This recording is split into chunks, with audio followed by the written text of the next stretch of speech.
Aha! You just activated my trap card. That time we woke up in a podcast and had to explain manga. Our heated adventures overanalyzing manga we find interesting. I will put this into defense position and then sacrifice it to summon the OverMangaCast. In case it's not obvious, today we are discussing YuGiOh by Kazuki Takahashi. We read chapters 1 through 40, which gets you about through the Death Tea arc, in case for some reason you're worried about spoilers for a 25-year-old series.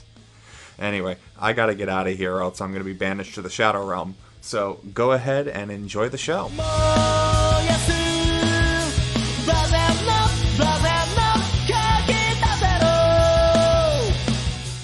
Hey everyone, Jay here. So my experience with the YuGiOh series is I'm familiar with, unfortunately, the 4Kids serialization of YuGiOh that made it over, and subsequently, shout out to Little Karibo, the Bridge series. I've heard through the interwebs a lot of rumblings about season 0 of YuGiOh, so I kind of got the gist early on of the theme, the somewhat darker theme of YuGiOh, and so this, in a nutshell, is my first read through of the YuGiOh manga. And I have watched, I believe, I want to say the first and maybe second YuGiOh seasons. All right, I'll go next. Hello, everyone. This is Sam. My experience with YuGiOh is pretty similar to Jay's. I feel like most of us will be able to say the same thing. I watched the 4Kids dub back in the day. I was actually pretty into the card game when it first came out, and I played that a lot with kids at school. And it kind of fell into the background for me until I met Jacob. So I guess I'll go next then. And the palate cleanser, YuGiOh. I think it's safe to say that this is my favorite piece of art of all time. This series is a deep, deep love for me. I am intimately familiar with it. The ending makes me cry every time. That's a long way off, so that's all I'll say about it. But I know this series very, very well. And I have always, I mean, of course, I started with the 4Kids dub too. I don't know many English speakers who hadn't, but finding the manga, honestly, full on life changing. The themes of the series genuinely have touched me for years, and I jump at the chance to read it. So. And finally, Matt here. My experience with Yu-Gi-Oh! Is I watched all of Yu-Gi-Oh! GX, which was pretty cool, and I liked it. You're not allowed to like things. And now that we've gotten that out of the way. So, for the folks at home, we read through the Death Tea arc, which for anyone else who had our pretty much collective experience with Yu-Gi-Oh, shockingly features only like 2 games of Duel Monsters. That card game is not as important to the series as a lot of people think it is, mostly because the card game is the most profitable aspect of it, and I love Duel Monsters. But Yu-Gi-Oh! Isn't just a card game series, and it's sort of funny. Kazuki Takahashi actually basically wrote the entire series by the seat of his pants, which is why it's absolutely stunning to me how well he foreshadows things. But he did not plan for Duel Monsters to be like the main thing that Yu-Gi-Oh! Was known for. It came about almost entirely because of the character attached to that game being incredibly popular. Quite rightly, I'd argue, but ya boy Kaiba. Everybody loves Kaiba. Yes.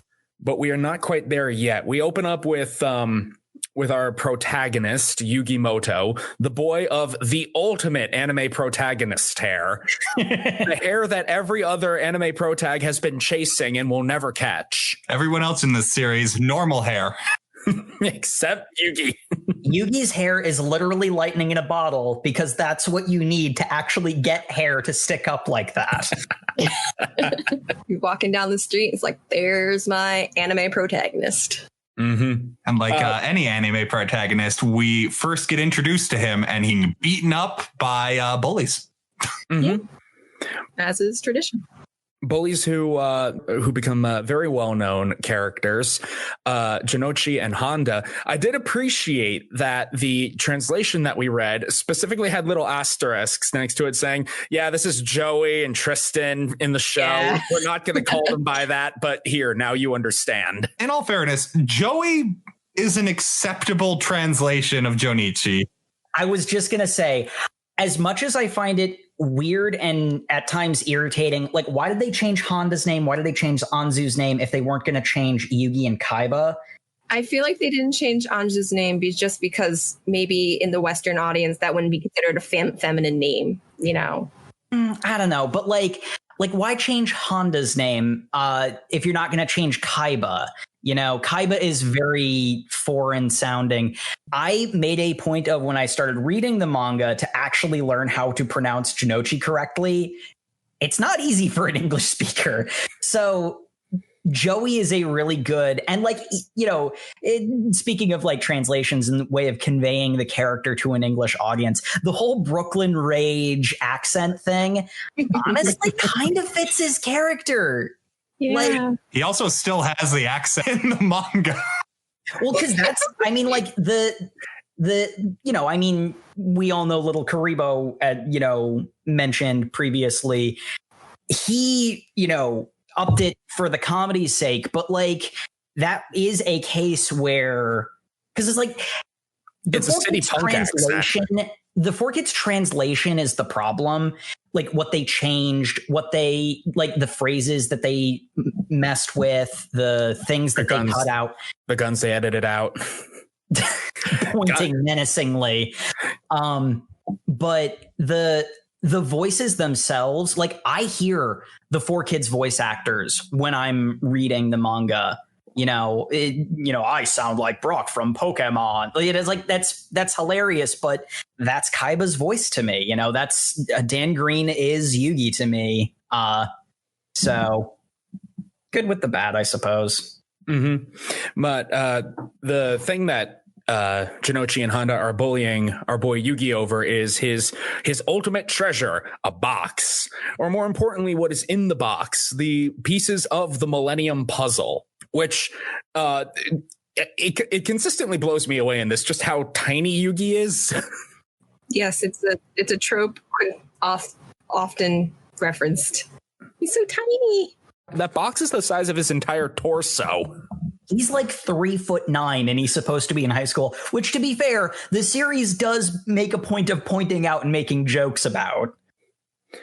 But when the first arc very quickly introduces the even worse bully character, and this is a very villain of the week style manga, at least in the beginning. And you know, we basically just have to introduce the completely hateable bad guy that will be utterly destroyed in a game later on. As Yugi stands up against the even worse bully beating up Jinochi and Honda, which, you know, causes the change of heart in Jinochi, which I found to be, you know, it's kind of clear that this was planned from the start. And it almost, I don't want to say it devalued the bullying scene for me, but you kind of know that Jinochi, at the very least, you know that Jinochi is going to be a good guy. Good guy. Yeah. Though that's something that I took note of, because I mean, I've read this 1,000 times. I've read it critically. I've read it for pleasure. And one thing that I noticed, because I wanted to read it critically this time as well, one thing I noticed is that it actually, for a 90s manga, kind of confronts the idea of toxic masculinity, because Jinochi says, and like, it's one of those ones where like you think at first it's just an excuse for why he's bullying some kid weaker than him. But Jinochi says to Yugi that he, you know, beats up on him and like, you know, like steals a puzzle box and is playing keep away with it to toughen him up. And there are a couple of cases where you kind of need to punch the bad guy because talking them down is not an option. So Yugi is too soft in his touch at times, whereas Jinochi and Honda start off as thugs, and Yugi works them down to being much more clever and intelligent, and more reasonable people. Mm-hmm. So sort of the idea that like there are bigger bullies, and like Domino City is basically like Japanese Detroit but worse. So it's like the bullies in the school, god, yeah. They're like pulling knives on the teachers and stuff. Like, it's ridiculous. In all fairness, the very next episode is about a documentary film crew coming to Domino City High School because they hear this high school is overrun with bullying, which is true.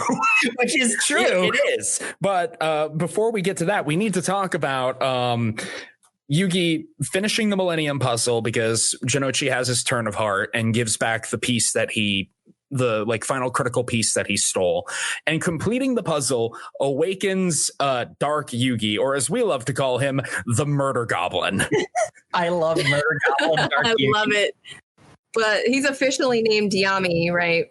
No, he's officially named Dark Yugi. Yami is a 4Kids thing.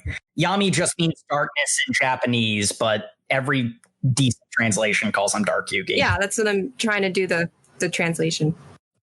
But yeah, the one thing I want to point out is Yugi has had this puzzle for 8 years because it is the impossible to put together puzzle. But this puzzle, when we look at it every time we see it, appears to be made out of 16 pieces. Now, I understand really you don't want to draw pieces laid out, but just judging by how big each piece is and the size of the finished puzzle, it's kind of funny. It's taken him 8 years. Obviously, magic shenanigans, and mangaka doesn't want to draw millions of pieces. I just thought it was funny. Yeah.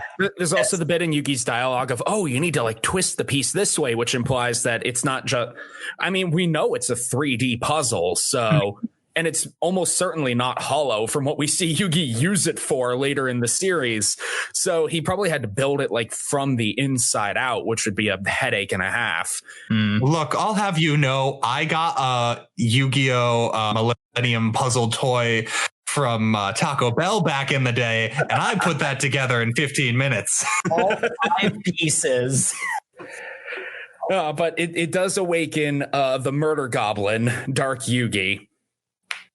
And this is the part where everyone who watched the sanitized 4Kids version is suddenly slapped in the face of, oh yeah, all of the murder. Yeah, this is a really dark series. And in fact, Takahashi is like mentioned stuff about like the original origin of the series. It was originally a horror comic, and it doesn't really lose that for a long time. I mean, it's pretty obvious because I noticed immediately Yami's design is more akin to the puppet from Saw than what he becomes. Like, he has no nose. Yeah, and he's got like the constant twisted grin, the wide staring eyes. He's like a marionette. The amount of times he says, "Would you like to play a game?" or something almost identical to that Is pretty much identical to Saw Man. The Jigsaw, yeah. Yeah, well, Kazuki Takahashi puts in a lot of references to other manga in this. Like, Yugi explicitly, before he finishes the Millennium Puzzle, he's like, hopefully it grants wishes like the Dragon Balls. Yeah, I liked that reference. And then in the next chapter, there's a guy whose entire character design is, he's just Caesar Zappelli from JoJo's. You know, it's funny. For so many years, I never like that headband was something that I always noticed, but I didn't know about JoJo's for the longest time. I recognized it immediately. I'm like, wait a second. But yes, that was a JoJo's reference. It was a JoJo's reference. But the thing that really gets me, and I know it's the conceit of the setting, but the amount of these like sadistic murdering assholes that Dark Yugi confronts that just agree, sure, I'll play a game with you. Like, none of them really know going in that it's going to be some twisted game that's going to kill them. Yeah, in a lot of cases, they're like, sure, kid, I'll humor you before slicing your throat, not realizing that by just saying, okay, I'll play the game, it activates the shadow game. The games are magic, and if you don't follow the rules, you are punished, usually by death. Well, if you don't follow the rules, or if you lose, you get the penalty game. I think it's more if you lose, because they're, especially early on, Yami appears to cheat. Not as far as I saw. Dice game, he cuts the die in half to win. Yeah. But like the guy tried to beat him in the face with it. Cool, that wasn't against the rules. Like, and neither is cutting the die in half. Yeah. Most of these games also are a reflection of morality. So, I mean, while it might not be against the rules, it's technically not. It's not cool to just throw things at people's faces. Yeah. The games are also supposed to be like metaphors. The games are metaphors. And the games appear less to be about like testing anything and more to be a punishment, which is something that actually kind of follows through for like the majority of what we read. Is you never get anything for winning. Losing is a punishment. Yeah. Is the consistent theme. You are punished for losing. You never gain anything by winning. Well, by winning, you don't get the punishment. So, but they don't know that. They don't know what the punishment is. Therefore, they basically agree to this game just because they're like, oh, well, it's just something silly and frivolous anyway. So a lot of the times you can say that a lot of the participants don't even go into it expecting to really win anything. They don't expect to really play. They're just humoring him until they decide they're bored and they kill him. The other thing is, though, there are some cases where there is incentive for winning. For example, the very first game, the money stabbing game where you place bills on your hand and have to stab a knife into it to try to get as many bills as you can without actually stabbing your hand. That was double the amount of money he was going to give to the bully that was demanding his money. Luring him into a false sense of, if I can just win this one frivolous, childish game, I'll end up, with more money than I would have. Yeah, I'll be rich. Also kind of brings into the fact the shadow games are less about like having an actual contest of skill and more about like punishing things, because Yami wins that contest by the bully suddenly being unable to control the strength of how much he stabs. Mm-hmm. And that kind of came off to me as more his greed was being tested and he was psychically forced to stab himself in the head. But at that point, it's not a contest versus Yami, which is definitely something we see changed on later on. But like these earlier scenes is very much more he is like malevolent revenge entity. And this kind of draws on a theme that I feel like we'll dive deeper into later as the other Millennium item is addressed. But the Millennium item draw more on your psyche, your morality, than say what is necessarily. I know there's a scale, but what is just. So I mean, it's not just they're forcing him to be greedy. He is greedy. That is his primary character trait. It is forcing him to express his greed. Early Yami is less the king of games and more the grudge. Yeah, he is a revenge spirit, very much so. Who definitely kills all the people. Oh yeah, he kills a lot of people.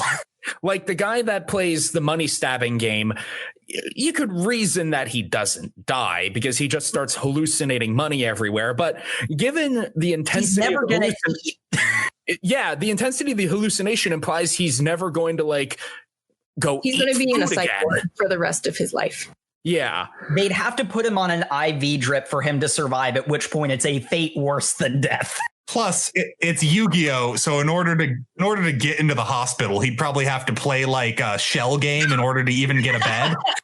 Yep. And with the dice game, the producer that loses the dice game when Yami manages to roll a 7 on a 6-sided die, the producer gets his vision pixelated.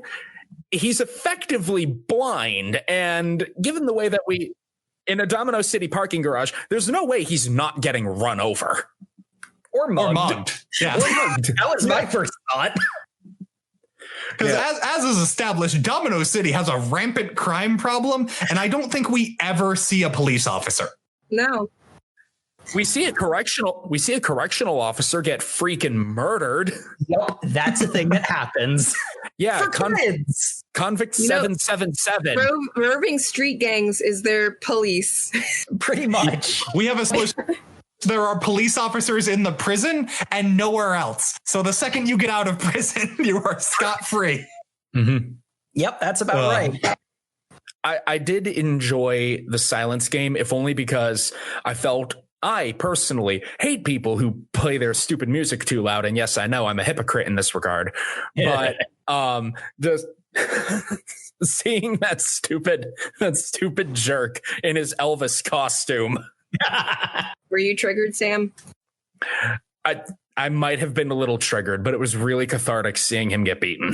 Yeah, to clarify, the villain of this game is another school bully who forces you to come to all-night karaoke parties where he cranks the volume on max and does his horrible rock singing. And he has them wear headphones, so he's definitely like destroying people's hearing. Yeah, and that's another one where the penalty game in that one is for the rest of his life, he will hear his heartbeat slamming at like 1,000 decibels in his ears. He can never go deaf. He will always hear that. He's gonna kill himself. I assumed that guy died because he is like a writhing pile on the floor when he is left. Like, just assume that dude's dead. That's another body on the pile. He's either going to be institutionalized and put in a straitjacket and beg for death, or commit Sudoku. So, yeah, Seppuku. That was the joke. For those. Yes. My favorite of the sort of monster of the week was the next one with Convict 777. Oh, I love this one. And the one finger game.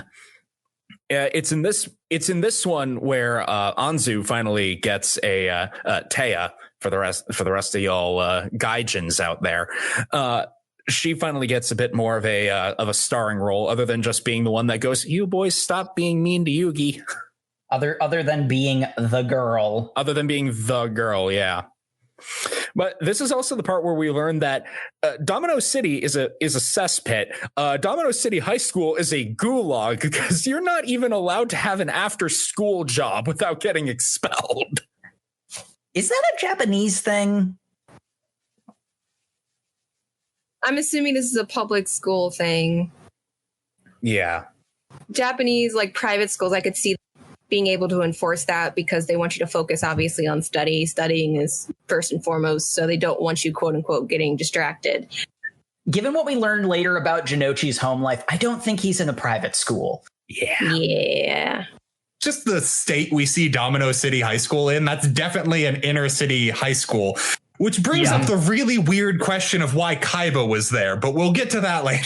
Yeah, this multi-billion dollar like gaming corporation. Why are you in a 16-year-old dingy public school? We will get there later because we gotta talk about Taya's job at the hamburger factory. Yeah, the burger joint. Burger World. Yo, Yug, we gotta get. There's like no other food in this universe, really, except for burgers. Apparently, Yugi really likes hamburgers. He's got a thing for burg. I also get the vibe that Yugi is being a bit of an author insert because I get the very strong opinion that the mangaka is a bit of an Americanaboo. Because the amount of times America's listed in this manga as such a cool place where all the cool things come from. Yeah. Anzu's entire dream is to go to America. Go to New York and become a dancer, yeah. Mm-hmm. Which she's going to pay for with a part-time job at a burger joint. But then again, it was the 90s, so maybe. Nah. No, definitely not.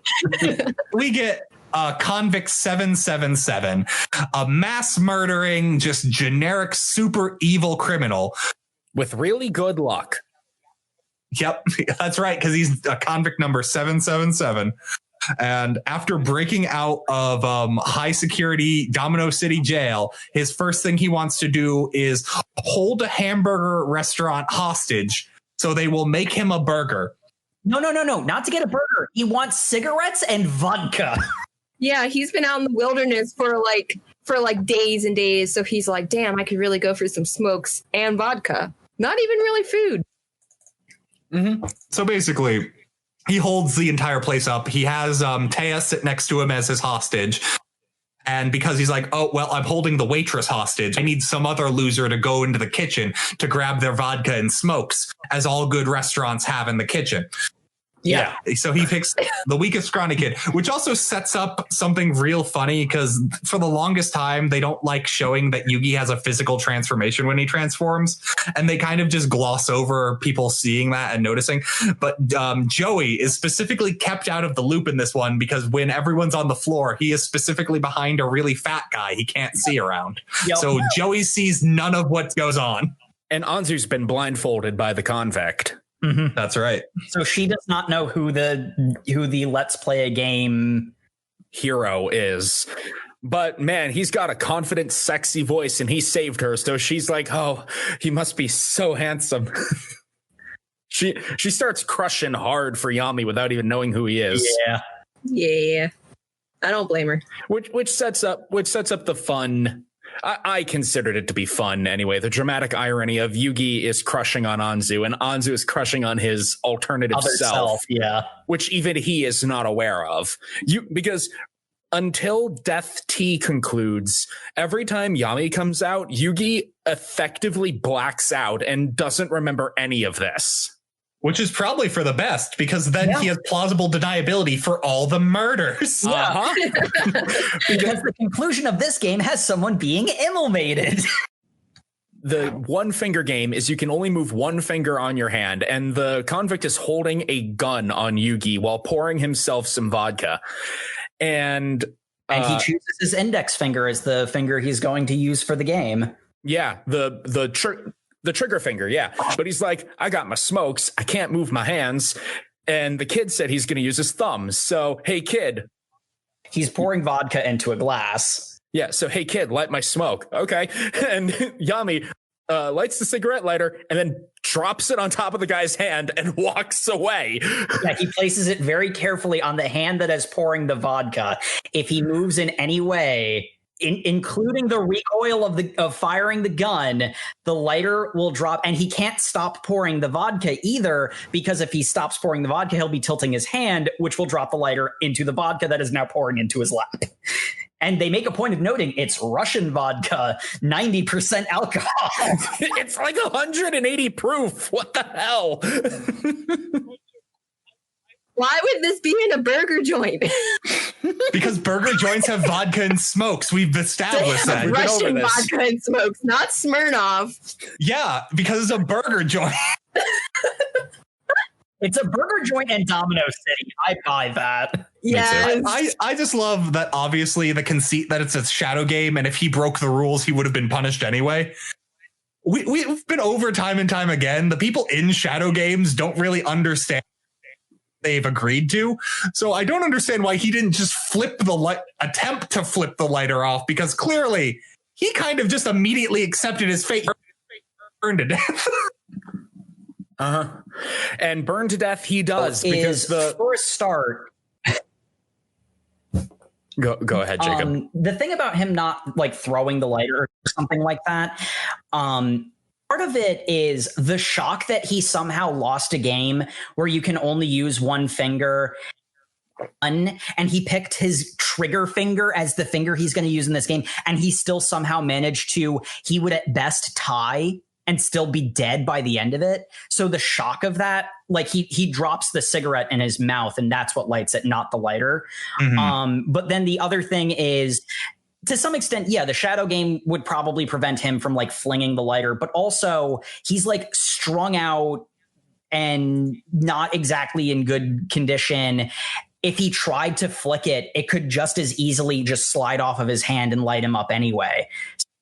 To some extent, the shadow game, it's some extent the shock, and it's some extent that he's in a really bad situation that there's not an easy way out of anyway. you'll at least give me this conceit. Mangaka was running out of pages, so he needed to wrap up the game. Yes. That is also true. Yeah. So he gave it the dramatic ending it needed. The dramatic ending of the guy burning to death in a burger joint booth, which is the first instance, because like all the other deaths have been, they could conceivably be people randomly going mad or getting in a bad accident. This one is a man, a convict who held up a joint, burns to death in the most set up Looney Tunes ass way possible. And you know my favorite part about this is the chapter ends with, assumedly this guy's still smoldering in his seat. Yugi, Taya, and Joey just want to go hang out after this. Welcome to Domino City. Yep. Hey, some dude just got murdered. Well, let's go someplace else. I wonder if Taya's going to get extra on her paycheck for all of that. No. Well, we know that she works there for a few other months. Yeah, she's still working there before she decides to quit at some point. No, she doesn't quit. No, she gets fired because she was defending her honor. Yeah, a customer touched her ass and she punched them and she got fired for that because this is bullshit. And this is the 90s and a terrible place. It's 90s also, Japan. You don't assault customers is another thing. Yeah, I'm not saying she's right, but I mean the context. Yeah. You shouldn't be assaulting the waitresses either. Though that does come up as a important and like totally not convenient plot point later. Mm-hmm. Which we'll get there. But anyway, next game we have one of Yugi's classmates is acting as a psychic, and psychic powers aren't real, so Yugi points out like the tricks that he's using. This is sort of an interesting one because we start to see a little bit of Yugi and Dark Yugi blending into each other, because the psychic says thousands of letters will rain down upon you and it will be your end. And Yugi and Dark Yugi both kind of figure out at the same time, and that's like the point where Yugi transitions into Dark Yugi, that the thousands of letters, he's in a library, and his classmate tries to drop a bunch of bookshelves on him. Mm-hmm. That's sort of like the important aspect of that one. This is another game where it's very much the way that Dark Yugi wins is almost entirely because of the magic of the Shadow games, because the classmate is just so wrapped up in his fantasy of being a psychic that the Shadow game creates an illusion that makes him think he is actually psychic. Mm-hmm. Mm-hmm. This also has, and I know we're supposed to just accept that Dark Yugi comes out and then Yugi wins, but the thousands of letters raining down on him, the knocking the bookshelves over, is the first instance that I can think of where I don't know if Dark Yugi is also supposed to have some sort of superhuman capabilities, because he goes through the entire transformation sequence and then still somehow dodges the bookshelves. That's actually something that does come up in the next game, which is sort of interesting. One final note about the chloroform Django one. This is the second time that we have Anzu being unable to know who her savior is, because creepy psychic guy chloroforms her. Anzu does have a habit of getting damseled. Yeah, and so she passes out, but she's still here, so the mighty gamer has come to save her again. Let's play a game. So then we go into the school festival episode. That's basically just a trope you got to do at this point. You got to do the school festival, which gets mostly glossed over for manslaughter. But anyway, we get the great part of Yugi, who's normally very shy and people easily speak over him, actually manages to get to pick their festival idea because everyone else is too indecisive to make a decision, and they do carnival games and then proceed to make the most elaborate school festival with a cost of materials to make 3 separate carnival games that I think they say cost about $500, but level of construction they have, that's clearly a lie. Yeah. Or for some reason, Domino City money is worth like a lot more in smaller amounts, because later on we also get money amounts mentioned that are much too small for what they're being asked for. But anyway, we get the school festival and they get the prime location. Well, the cool thing about Yugi speaking up and saying what he want, like his idea for the school festival, it's pretty clear, like that's a moment of character growth. Yugi never would have spoken up before, but because he's made a connection with Anzu, with Jinochi, kind of with Honda. Not really with Honda yet. Honda has a redemption arc episode Later, but because Yugi has started to make friends, he's willing to speak up, and like that's a nice subtle bit of character growth to show he's not as meek as he used to be. Yeah. But yeah, we basically get to the drama of this issue, which is their prime location. A group of bullies decide, hey, we go here every year. And I'm like, dude, how long have you guys been in high school? If this is every single year you do this, but it's Domino City, probably several years. Yeah. Well, they're the senior class, and they're the senior class that look like they're 25. Yeah. How many years have they been the senior class? I don't know about you guys, but when my high school class landed on a good act for the like school spirit games festival thing, we strung that out as long as we could into our senior year. Then anyway, they take over for a yakisoba stand and put a big old grill and say, we'll finish setting it up later. Where Yami reveals for, I think, the third time his superpower of being able to call people and get them to meet him in secluded dark spaces. Because we always just cut to him already transformed with someone saying, hey, you called me on the phone. I guess you had my number. That's a weird thing to get for me. But I've decided to meet you. You called me out is specifically what they say. And I interpreted that as like Yami essentially going around and saying, this guy is a bitch, and letting the rumor mill take over from there, so that they would hear themselves being called a bitch and go fight him about it. My interpretation has always been he transforms and immediately goes over to the phone book and just looks through the phone book for his name and then calls him up, gets his mom on the phone saying, hey, I'm his friend from school. Can you put him on? Hey, I'm his friend from school. Can he come over to play? I want to meet your son in the abandoned park. I want to play a game with him. He will totally be murdered. Though, to be fair, they do express surprise at like Yugi calling them out. A lot of cases, the things he gets, because like the manga makes a point of pointing out, like he does get away with stuff because people are just surprised he has the audacity to even think to do it. Yeah, it's like, this little shrimp is calling me out. Okay, kid, what do you want? It's like when a chihuahua is barking at you. And it's oh, aren't you such a vicious little thing? Yeah. But anyway, we get to the game, which is basically they turn on the yakisoba grill and put a vial of nitroglycerin inside a puck of ice and play ice hockey with the puck exploding, which isn't how you play ice hockey, but for the conceit of the game, I guess. Well, the chemical is supposed to be so unstable that it's like the ice pick will eventually melt on the super hot grill, and then it'll hit the heat and blow, or they knock it off and the jostling will make it blow. Oh. It's basically a time bomb, and if you either score a goal or if you have it over on your opponent's side of the ring for longer, you're less likely to get blown up. Yeah. And I really like this one because this is like the first one that shows Yami having actual skill at games instead of just, winning because the magic said so. And the reason is because as vile as that upperclassman was as a person, he didn't cheat.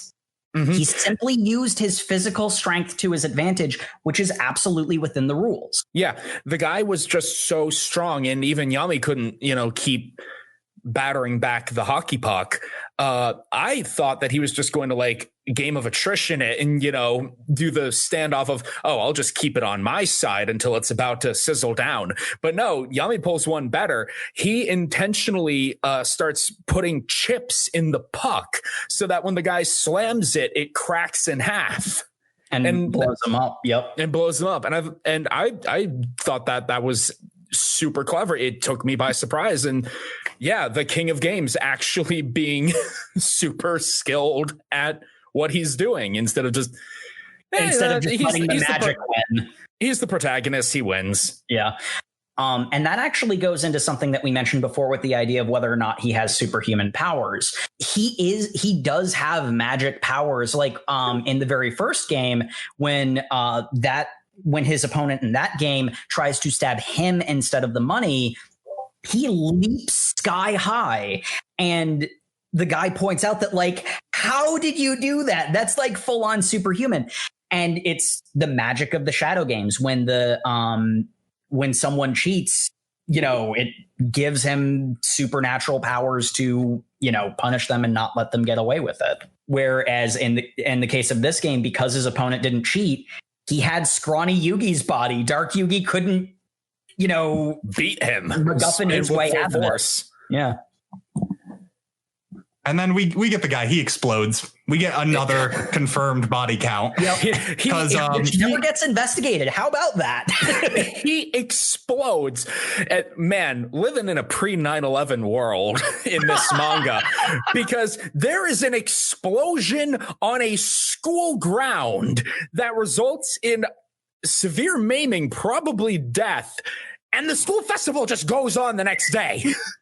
Nobody even cares. I guess the other members of his gang must have come and picked up that yakisoba grill because it was established no one in Yugi's class was strong enough to move it. That's why it stayed there. So, like, Archie might have been, because the only reason he doesn't take a swing at the guys was because he was trapped in one of the. He was stuck in a barrel. Yeah. All right. So where were we? We had just finished the guy getting blown up. We finished with the sports festival, school festival. Yes. And looking forward further in the manga, because I don't think any of us want to talk about the next game. It's pretty lame. It is the actual worst chapter of the entire series. I will summarize it just because I laughed at this is clearly someone writing something for a deadline and not caring about it, because the plot is, well, actually, this is Honda's redemption arc where he finally asks Yugi.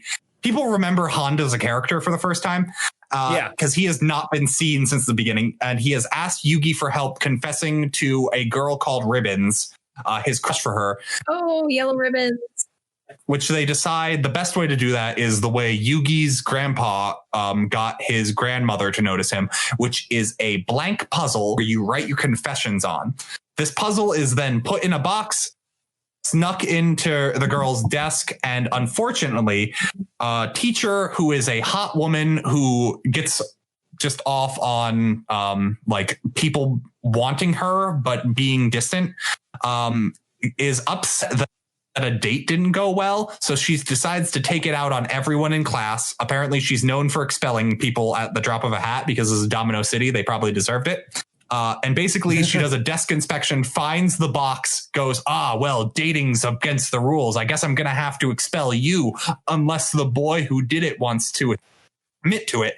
And then we get a I am Spartacus moment between Yugi, Joey, and Tristan all standing up going like, I did it. It's true. All three of them worked in tandem to do it. They all did work together to do this. I did legitimately enjoy that moment, I must say. For how bad this chapter is, I liked that moment.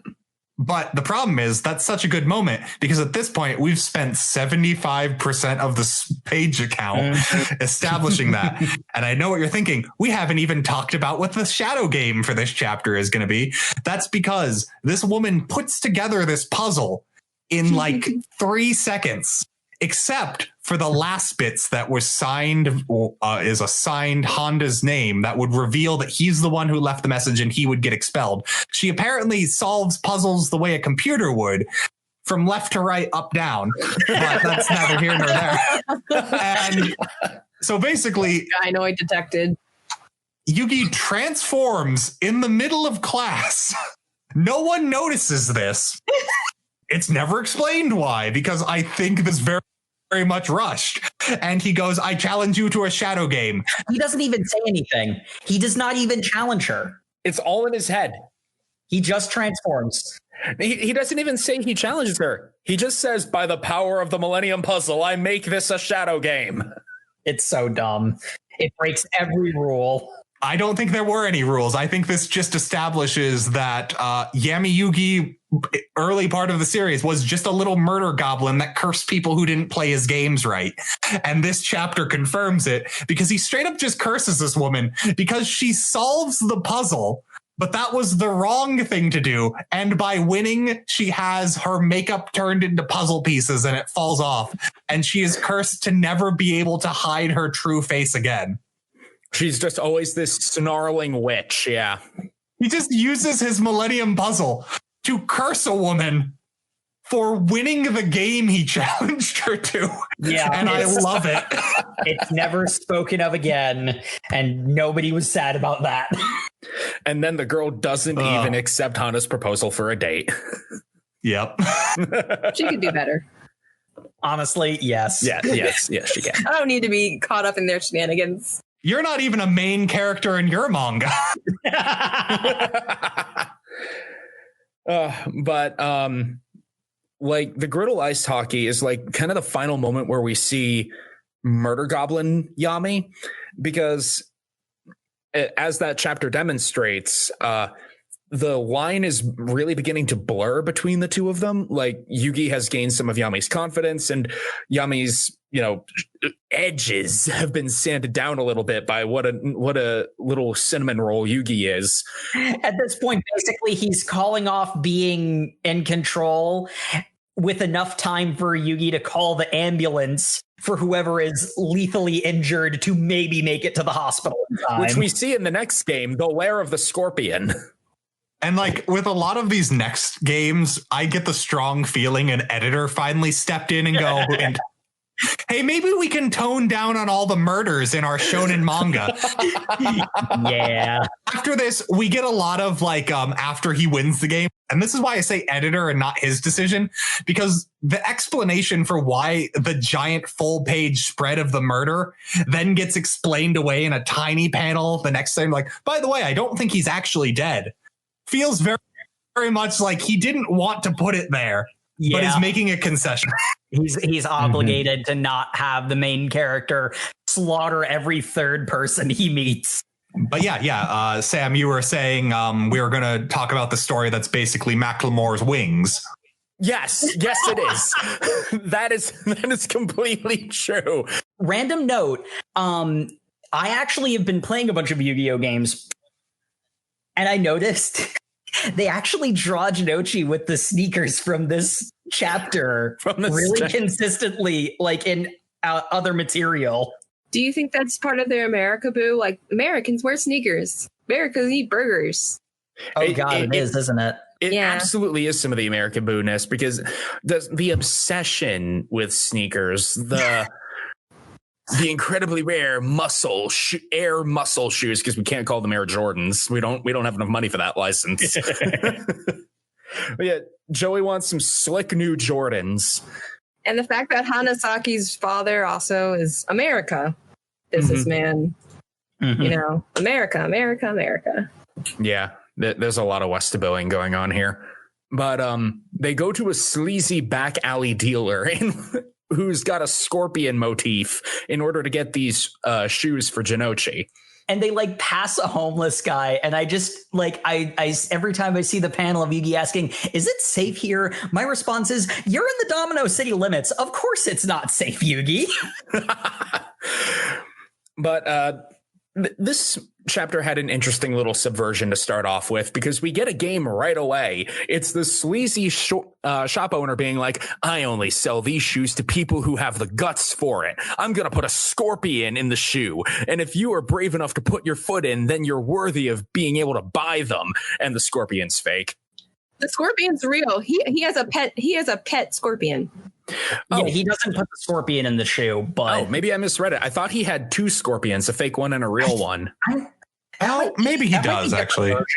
Because one thing that's interesting, I have the original, the first printed English translation, like official English translation, and I've noticed there are a couple of differences between the one that's on the Shonen Jump website and my copy. So you pass. I didn't really put a scorpion in. I was just testing you. So actually it's kind of vague how he words it. It could either be that he had a fake scorpion or he just didn't put it in the sneaker. Why would he have a fake scorpion if he had a real one and he just did not put anything in the shoe? For the aesthetic. He does. I don't think you understand, Jay. His neck. People in America got murdered for these sneakers. Yeah. I mean, I got that. People still to this day, unfortunately, get murdered for, I'm going to say it, dumb shit. Mm-hmm. It is true. It is true. Stealing sneakers, shanking people over sneakers, all of that. Shanking people's over Popeye sandwiches. Yep. All of that. No, I dated the episode.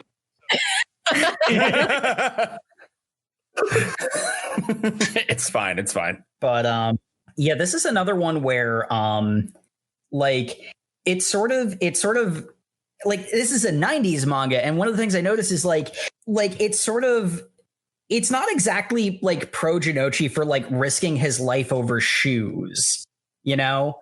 And yet at the same time, you kind of need to go out and like the guys who actually steal the shoes from him, you're not going to talk to them, you know? Like there's this bit where Jinochi and Honda say to Yugi, this isn't really your thing. You stay behind. We're going to go get the shoes back. And that's how they find out that the guy who owns the shop had actually... He's running a scam where he'll sell people shoes at a markup, then steal the shoes back and give a cut to the people who stole them. By hiring thugs, yeah. You know, Yugi goes along to help them with, like, he doesn't throw any punches, but, you know, they find the people and they beat the information they need out of them because there's no talking to those people. And like the other alternative is Murder Goblin coming out, and that's not a good idea. Can we just slowly focus on a moment? He pays these entire gang of people like $15 that they then split between 6 people to mug people for him. No, they split it between 6 people to go to the arcade. The point is they split a pitiful amount of money to basically commit armed robbery on the daily in order to pay for their trips to the arcade, which does kind of retroactively explain why people go along with what with Yami's BS in the early manga. In the early chapters of Let's Play a Game, because apparently all of Domino City is insanely incest with gaming. It's I mean, like, I've always described it as it's Detroit in Japan but worse. Mm-hmm. I feel like the gaming thing is also just endemic to 90s, you know. Yeah. All the fighting games that were out. I mean, Street Fighter, come on. 90s was really the booming time for the gaming industry. So see, Mortal Kombat really made kids violent. I mean, it does, but I also can kick your butt with it. So fight me. In Mortal Kombat. That's not the point of this episode. Okay. This is actually one of the best game as metaphor moments, because the reason why the sneaker shop owner loses is because he doesn't value the sneakers. He doesn't value the scorpion. He tries to stab them both and misses the scorpion, and that's why he loses. Like, that's a very clear example of, like, that's not even shadow magic testing his heart and finding him unworthy. You know, that's something that like could actually real life happen. And that's one of the cool things I like about a lot of early Yu-Gi-Oh is any of the games in this manga, but like a lot of the table games you could actually do them, you know? Mm-hmm. The guy also falls Always for loved about early Yu-Gi-Oh! The guy also falls for the classic, how to catch a monkey trap, except instead of nuts in a jar, it's coins in a shoe. Because the game is there's a scorpion, now a very live and very deadly scorpion in one of the shoes, and a number of coins. And the game is reach in, snag a coin. But there's a live scorpion in the shoe, and there are coins in the shoe. And the game is they take turns reaching in and plucking coins out. And whoever has the most coins at the end, or, is the one who doesn't get stung, is the winner. And the greedy shop owner, dumbass that he is, he reaches in and just grabs a fistful of coins. But now, since he's made a fist, he can't get his hand out of the shoe without severely jostling it and startling the scorpion, which is at the point he does the stabbing the shoe thing that Jacob mentioned. And all he would have to do is just let go of the stupid coins and he could get his hand out. But no. He doesn't value the sneakers that he claims to value. He doesn't value the scorpion he claims to value. He is a just pure expression of greed. Mm-hmm. All he cares about is the money. He lost because he didn't value the heart of the sneakers. Yes. Oh, we'll get to that. The fact that literally the sneakers were just a means for money, called hard cash. I mean, he's a store owner. Yeah, store owners should work for free, obviously. Yeah. Well, okay, it's less that. It's more of the fact that he's running a racket of assaulting people in order to keep reselling the same shoes. That's the problem. It's not a store owner trying to make money. That is not the evil being vanquished here. Are you sure we're not really deconstructing Yu-Gi-Oh! As a metaphor for capitalism? Let's play a game of economics. My favorite piece of Marxist literature, Yu-Gi-Oh! All transactions should be settled by games. If you don't win poker, you don't get to eat this week. Oh, God. That sounds like something that would happen in Domino City. It actually does. Anyway, this ends in murder. Well, this is the instance of the softening, air quotes, of everything because Yugi calls the ambulance on the guy. Dark Yugi goes away in time for Yugi to call an ambulance for him. Mm-hmm. So maybe he lived. Maybe. But it's at this point that we finally get to the moment you've all been waiting for. The cards with teeth. The game. What a terrible name for this chapter. I love that name. The cards with teeth. I love that name. But yeah, so basically we get a full big panel spread of Yugi's grandpa showing off all these cards from America.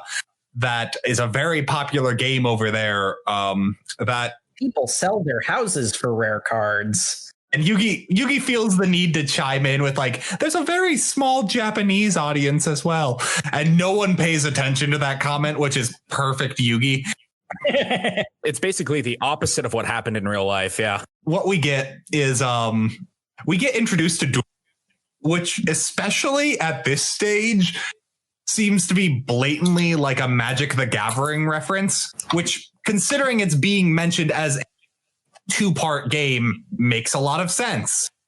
But yeah, it's a very, very, very rough prototype of what the game would ultimately become. Yeah, there's only 2,000 hit points, which I didn't, or 2,000 life points. Yeah, there's, I think consistently, even at the show, it turns to 3,000 at some point, doesn't it? It starts off in Duelist Kingdom, it's 2,000, and Battle City, it's 4,000. And then the real world rulebook rules, which are oddly more unbalanced than the manga somehow, have 8,000. I don't believe that's possible. Just no. Interesting note, though, in my original physical copy, Duel Monsters was not the original name for the game, and even more so a Magic the Gathering reference. The original name, gee, why did they change it, is Magic and Wizards. Oh, I wonder why. Yeah, no, that's copyright infringement right there. So yeah, that got changed pretty quickly. The literal second time that this particular card game comes up, it has already been changed to Duel Monsters. So that was a very quick change. But this is the part where we are introduced to the thing that everyone recognizes, because literally everyone who is listening to this podcast right now has seen episode 1 of the Yu-Gi-Oh anime. We get Grandpa's Chocolatey Amazing Supercard, the Blue Eyes White Dragon. Kaiba shows up and tries to buy it for obscene amounts of money or an obscene amount of traded cards. And then Kaiba steals the Blue Eyes and we have to duel for it. And that's the interesting thing, because a lot of people actually know the fight from Death Tea, not this particular battle, which is one of the reasons why some of Yu-Gi-Oh's adaptations have been super frustrating. The fact that the game plays out the way that it does with the Blue Eyes White Dragon, because it is Sugoroku's card, not Kaiba's, it refuses to attack Yugi, and it's a shadow game where the magic that the cards represent are physically, literally real. So the Blue Eyes White Dragon is just not going to attack, its owner's grandson. That is a critical plot point that keeps coming up over and over again, all the way to the end of the series. And it's such a good moment when it gets paid off later on. And again, he was writing it by the seat of his pants, and yet he foreshadowed one of the biggest arc climaxes with this moment in volume 2. Yeah. 601 half a dozen together. But there's also another aspect of Kaiba is also way more inclined to cheat early on. Kaiba is a horror manga antagonist in this first iteration. Yeah, he very much is. In this first iteration, he's very unrecognizable to the character he becomes. With a lot of these characters get serious redesigns, Kaiba is especially weak, nerdy kid who also really hates people in the back of class. That's a trope in horror manga. He fits to a T, which makes it super weird that it's then revealed he has billions of dollars and is a CEO because he's just hanging out in high school. In their inner city class, and then never shows up again because at the end of this, Yugi teaches him what death feels like. He puts him in the world of Duel Monsters, Magic and Wizards, and in that world, he tells Kaiba that you will experience death, which is probably the point where he stops being a card.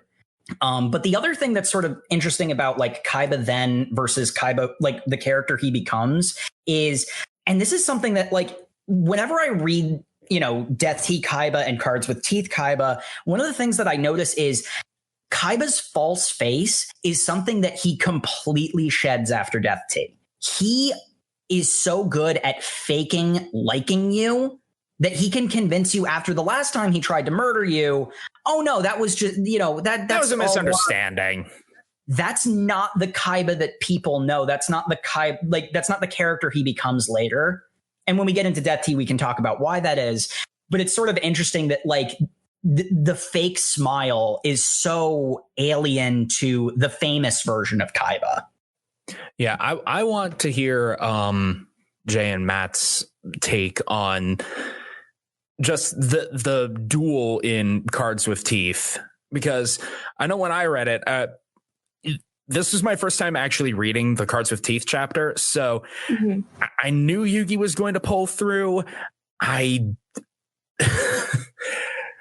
didn't expect the Blue Eyes to literally be like, I don't wanna, which, you know, I enjoyed it for what it was, but it seemed like such a departure from what the rest of the manga was right up until Kaiba was until Kaiba was banished to become a card and tormented by monsters. It's kind of like there's so much darkness, so much people, so much, people either dying or suffering horribly, suffering some kind of severe life-changing punishment, and then have nothing. Oh, there is, some ray of light, some ray of sunshine. He was saved because, this bond of loyalty to Grandpa was honored. Whereas previously, the environment of Domino City kind of gives you the impression that no one values bonds. You have to look out for yourself, and you have to be a lone wolf kind of thing. But I feel, and this could be, to preface this could be me drawing on my previous experience with the anime, that it is all about the heart of the cards. I mean, the heart of the cards was one of the phrases that was like drilled into your head. So so that's kind of why it was I can see the disposition there, but I feel like this was more expected than perhaps, I guess, just because I was familiar with the heart of the cards concept. My interpretation of this is I had been feeling it in my read through at this point. I mentioned earlier, I was getting strong indications that the author wanted to write a very different story, but admittedly, I don't think he was super good at that. He strikes me as a creative that definitely needs someone to come in and hone him down sometimes. And I think what happened was, I don't disagree with. He had an editor come in and go, "Hey, you're killing too many people. You've got a really dark manga. I really wish you could lighten it up just slightly, because we need to sell this to a demographic, and it's not." I would imagine maybe he was not doing well, or some early numbers, and was told, lighten it up a bit. And then we get this chapter and an earlier one where characters just kind of say the word friendship at each other, which was previously Yugi's character trait, but strictly becomes like this magic ideal that grants superpowers, because the heart of the cards is mentioned in this, but it means something different to what the anime turns it into. The heart of the cards is, this card is meaningful to Yugi's grandpa because it was given to him by his friend. It has sentimental value. That is the heart of the card. The power that helps Yugi in this battle is his grandpa's friendship. Saves him, because friendship is the ultimate power. And the fact that that's the key point in here strikes me as, someone told you to lighten up your like vengeful revenge fantasy manga, basically, against I got bullied in high school, here's how I'm getting back at them, with what if we make it more positive at points? And then we get, oh yeah, he wins by friendship, and then him to existential torture instead of death. Like, also that's another thing, is Kaiba's fate reads to me as someone who got a rough draft of Yugi killing this dude after saying friendship in a tournament, and his editor just going like, can you just make the death a metaphor, please? I keep talking to you about all the murder. Fine, he'll know what death is like, but he'll still be alive. Okay. He'll experience death, but live. Which I would argue is even worse. I also feel like the structure of this game was a lot better than some of the other like ad hoc games he'd done before, because I think a lot of the detriment to him was he either had to spend a good chunk of the chapter explaining what the game was, or he had to rush the explanation, which kind of led to the game not being thoroughly explained. So it kind of was less of that and more. And that's why I feel like the card game and Capsule Monsters we see better are a much better fit for the type of story he wants to tell, because he gets to avoid having to explain it each time they show up. He gets to just do the thing he clearly likes, which is, but what if there was a secret trick to the rules of the game? Yeah. And that's actually something that's always been the double-edged sword for me personally with Yu-Gi-Oh! I love the card game. I love the card game as metaphor for like the themes of the story and everything. But I also love the table games. But there is the problem that you've only got so many pages to go through it all. And it is just easier to tell the story using the card game because everyone knows the rules every chapter going in. You don't have to explain them. I think it was the right decision to focus as heavily on the card game as it did. But a part of me does miss the table games. Like the other table games, I guess is the best way to put it.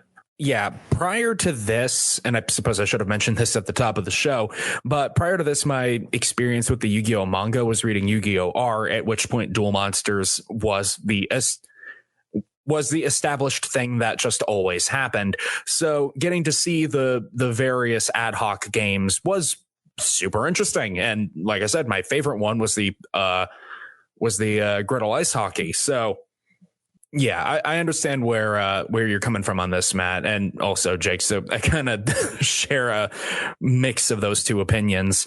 We get a bit more of the table games in the next two. The hidden bomb game, which is the classic of has our friend turned back to the dark side with Jinochi.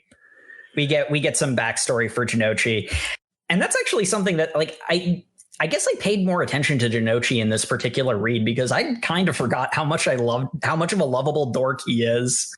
Yeah. Being a D-boy, he's kind of a bit of a dork. Yeah, he's great. But we learn that, he comes from this really poor background and this abusive father figure and the alcohol bottles. That's all we see of him. Yep. And that's all we need to see. And we also get a bit of backstory for Honda in this because we learn that Honda and Jinochi, before they ran together, that Jinochi was in a gang with a different school. And Jinochi ends up back with the previous gang for a short time. But the morality he's learned being Yugi's friend means he can't just sit back and, watch the dickery that these guys are committing. And so ends up getting tortured in a warehouse. Which there's that whole revenge fantasy thing. A bunch of people get electrocuted. They do live, though. And then we get the other amazing thing where the Millennium Puzzle just randomly gets magic powers for plot reasons because Yugi psychically knows where Joey is through the Millennium Puzzle, astral projecting his location or something. Yeah. It's not made inherently clear. They do go a little bit into, and actually this is a good transition into the next arc because they do start actually talking about in the next arc, what even does the Millennium Puzzle do? Because all we've seen so far is it creates shadow games and it summons Dark Yugi. But it's in the confrontation with Shadi that we start to learn, okay, so this is like the deeper purpose behind it. And that there's more than one of these Millennium items. Shadi comes from Egypt directly. Mm-hmm. And which has an amazing panel where Yugi runs back to Taya and goes, "Hey, I just saw an Egyptian." Like it's something you see at the museum. And I just thought, oh, Yugi, no. I mean, to be fair, that's also Taya's reaction. Yeah. It's just. To be fair, they're just being I hope they're just being innocent about it. I mean, how many days go by that in Japan you would see, an Egyptian and an Egyptian exhibit, Yeah, it is presented that Yugi is being innocent about it. It is kind of it comes across strange, but I mean, if you're in isolated Japan, how many times do you get to see an Egyptian in an Egyptian exhibit? Yeah, and it's in this chapter this is kind of the first real arc of the manga, where all the like mentions of the previous like Egyptology stuff concerning the Millennium Puzzle really starts to come to a head. Which is weird because the author mentions that he explicitly took a trip to Egypt as a reference study for before writing this manga, which read to me as I want to expense my vacation. Yeah, mostly. I could see that being a thing. Yeah, but we get some more interesting enlightened for the time commentary of, hey, maybe tomb raiding is not right. Because Shadi's entire purpose is to punish tomb breakers, people who go in and, rip apart these sacred burial grounds and take these cultural artifacts. And it's like, yeah, okay, this has a lot of historic and anthropological value. It's also somebody's culture. And it's also somebody's grave. Mm-hmm. So how it does kind of throw in the reader's face. How would you feel if some random weirdos from another country strolled up to like the churchyard where your great great grandnan was buried and dug up her coffin for some weird exhibit of your some weird exhibit fetishizing your culture in a museum somewhere? They don't really, because like the other thing is there's the archaeologist who's doing it for the history, and then there's the guy who funded it, who's obviously just like he's in it for the money and like he's easily evil. Sleazy, greedy douchebag number 10. Yeah. But they don't full on condemn archaeologists, but they are it's definitely not pro archaeology either. It kind of forces you to decide for yourself. They kind of very visibly paint Shoddy as overreaching. Yeah. Because he's, especially in this arc, he is the villain. Oh, yeah. He has a point, but he is hurting a lot of people and people who don't deserve it. People who are just tangentially connected to this. He full on mind breaks Anzu at one point. and the archaeologist who was just doing it because he loved learning about the past. I think he considered him equally at fault as the other guy. Like, that's the thing, is Shoddy absolutely does. He said both of them deserved death for what they did, which, considering we've seen people killed over much less in this manga, it's not surprising. Yeah. We never see the archaeologist's soul judge. He never plays the Amit shadow game where his soul is weighed against the Ma'at fellow. Yeah, no, because who wants to see that when we can transform him into a zombie so Joey can have Scooby-Doo antics the entire thing so he can't see the fact that Yami's transformed. That was delightful. I did enjoy that a lot. Yeah, Anzu gets mind broken. Jinochi gets into Scooby-Doo antics. And then Yami's like, all right, quit screwing around. It's time for you to stop hurting my friends. And then Shoddy's like, haha, well, guess what? I challenge you to 3 shadow games. Nani? You can do that? The whole process of it is at first, and like the idea of Shoddy overreaching, he just goes into Yugi's soul, who's just like, he's just some kid at a museum asking about an artifact. Shoddy has no idea what's going on. And just like trespassing into his soul. And this is the part where we see that Yugi has 2 souls now. That's a thing. That's not supposed to be. One is our very childish, innocent cinnamon roll. And the other is the murder goblin. Because this is the return of the murder goblin designed for Yami. Because he is completely like untainted by Yugi in this moment. Oh, I see you found the inside of my soul. Do you want to be murdered? I have a game for that. Won't you step into my room? And this is, and then that, Shoddy realizes, oh, Millennium Puzzle, someone completed it. What does that one do? Yeah, even Shoddy doesn't know because the puzzle it's been like 3,000 years and no one's beaten the puzzle. Mm-hmm. As much as I love the individual games, for time's sake, ultimately the conclusion that's come to is that like puzzle pieces come together, the power of the Millennium Puzzle is the power of unity, which sort of goes into the how was Dark Yugi able to find Jinochi? The Millennium Puzzle draws power from the connections people have with each other. Like all the Millennium items by default can create shadow games, but the unique power of the Millennium Puzzle is it brings people together. Which honestly I liked. And again, time for me to tangent into Exalted a little bit. The Millennium Puzzle would be like an artifact in Exalted. And I could absolutely see the theme of, unity leading to some really cool powers of teaming up with your buds. So I particularly enjoyed this one, both because the games that Shoddy put Yami through were really entertaining, and I felt like a smart boy for figuring out the Amit concentration game. And I will really admit, I never would have solved that one. I would be very dead. But yeah, anyway, we get 3 games that are very Egyptian, and each of them are actually a lot more like riddles, which I think is just nice that another person setting up shadow games is very different from how Yami sets up shadow games. Yami always does tests of skill, even if the test of skill is sometimes heavily weighed into the favor of the person who knows the trick. Also, sometimes he doesn't do that, but we ignore those. Right. But these were brittle. It gave me a very Bilbo versus Gollum vibe. Mm-hmm. Well, because overall, Shoddy's testing his soul. Shoddy has no interest in actually playing a game. That's just assumedly a thing he needs to concede to use this power. So he does the bare minimum he has to do to get the result he wants. Dark Yugi enjoys the shadow games. Shoddy is doing his job. Mm-hmm.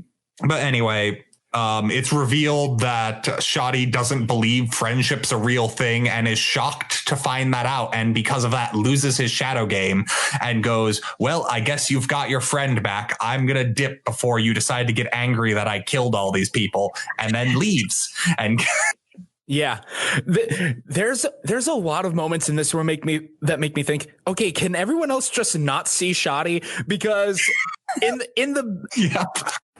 When they're in the good archaeologist's office and like the zombie bit is starting, Shoddy is right there and Yugi's the only one acknowledging him. Everyone else is like, whoa, what's up with the professor? Ah! Unfortunately, I think that's just the mangaka's fault. He has people just selectively not notice things a lot. Yes. It's shadow magic. It makes everything visibly dark. Mm-hmm. In respect to time, I will just briefly go through the next one because I enjoyed it, because the next one is a Tamagotchi episode, which for the most part does not feel like a chapter of the manga. Nope, not at all. They play a Tamagotchi game. It's revealed that the main characters are basically side characters throughout of this, because it focuses on the villain who has a super rare Tamagotchi that is revealed to be an actual evil spirit that mind controls him into eating all the other people's Tamagotchis. That is never explained. And Yami does not even appear. Yugi wins the fight between the two of them because his Tamagotchi had the power of friendship. Despite the fact other Tamagotchis also had that, it's never explained why Yugi's Tamagotchi won.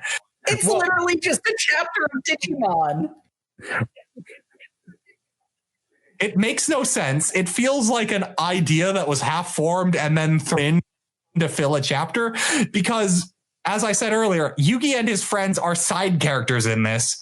Mm-hmm. There is no resolution to the plot. The main guy, just after his dark evil demon thing is defeated by the power of friendship, goes, I'm not mind controlled anymore. Well, time to go away.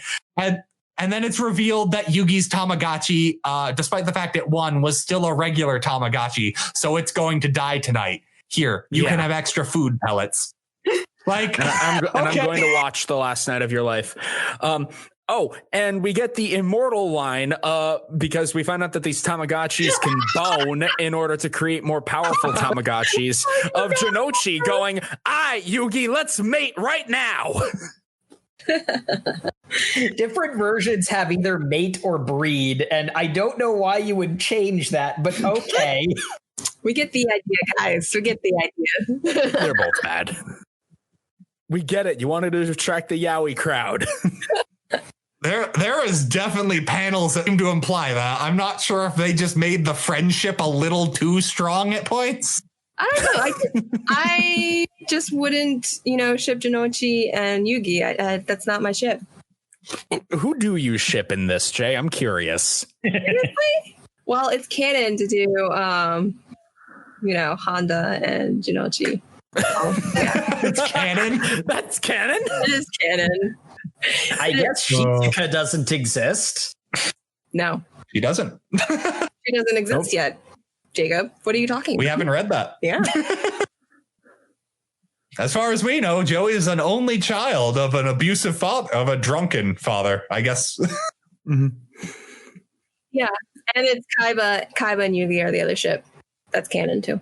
I'll skim through the next one because that's another basically filler chapter. We get reintroduced to the only other kid nerdier than Yugi at school.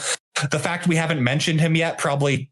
No, it's Hanasaki. He was introduced in not the finger game, the silence game.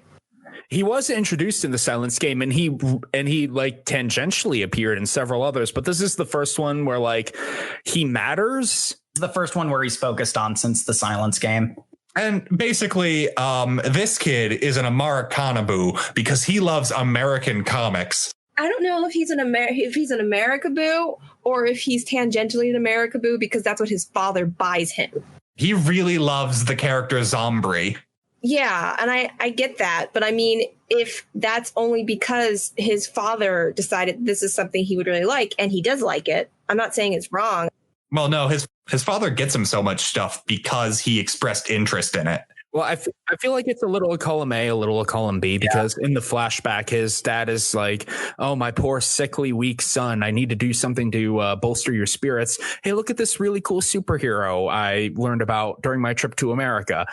And he's like, wow, this superhero is really cool, Dad. And Dad just latched on to Hanasaki saying that. Yeah, but I don't think he himself loves. But I mean, I don't think he loves America just because. I think he loves the American character, not. Yeah. You know what I mean? He loves Zombie, not American stuff. Yeah. I feel like the mangaka is an Americanaboo and decided to express his love of how cool American comics are through this character who loves this American comic book. Yes. Yeah, who loves Spawn? I mean, Zombie. But Hanasaki is not an Americaboo. He likes the American character. He's like, yeah, I love Superman, but he himself is not like, I'm in love with American culture, American everything. I just like this American character kind of thing. Yeah. It's Takahashi in particular who's the Westaboo. I like how we all have different words for that. Well, I mean, Westaboo includes Europe because there's also people who are obsessed with France and Germany. I mean, there's Italia. France. But I mean, there's Americaboos who are specifically obsessed with like the United States, America. And then there's Westaboos who includes America and Europe. Because there are Japanese who are obsessed with, Western culture in general, but are specifically like fascinated by the castles in Paris and like all that kind of stuff. Like a lot of anime centers. There's a lot of like French imagery in a bunch of different anime. Rose of Versailles is about the French Revolution, and all of Gundam Wing has people in French outfits. Like revolutionary French outfits. That's something I've noticed.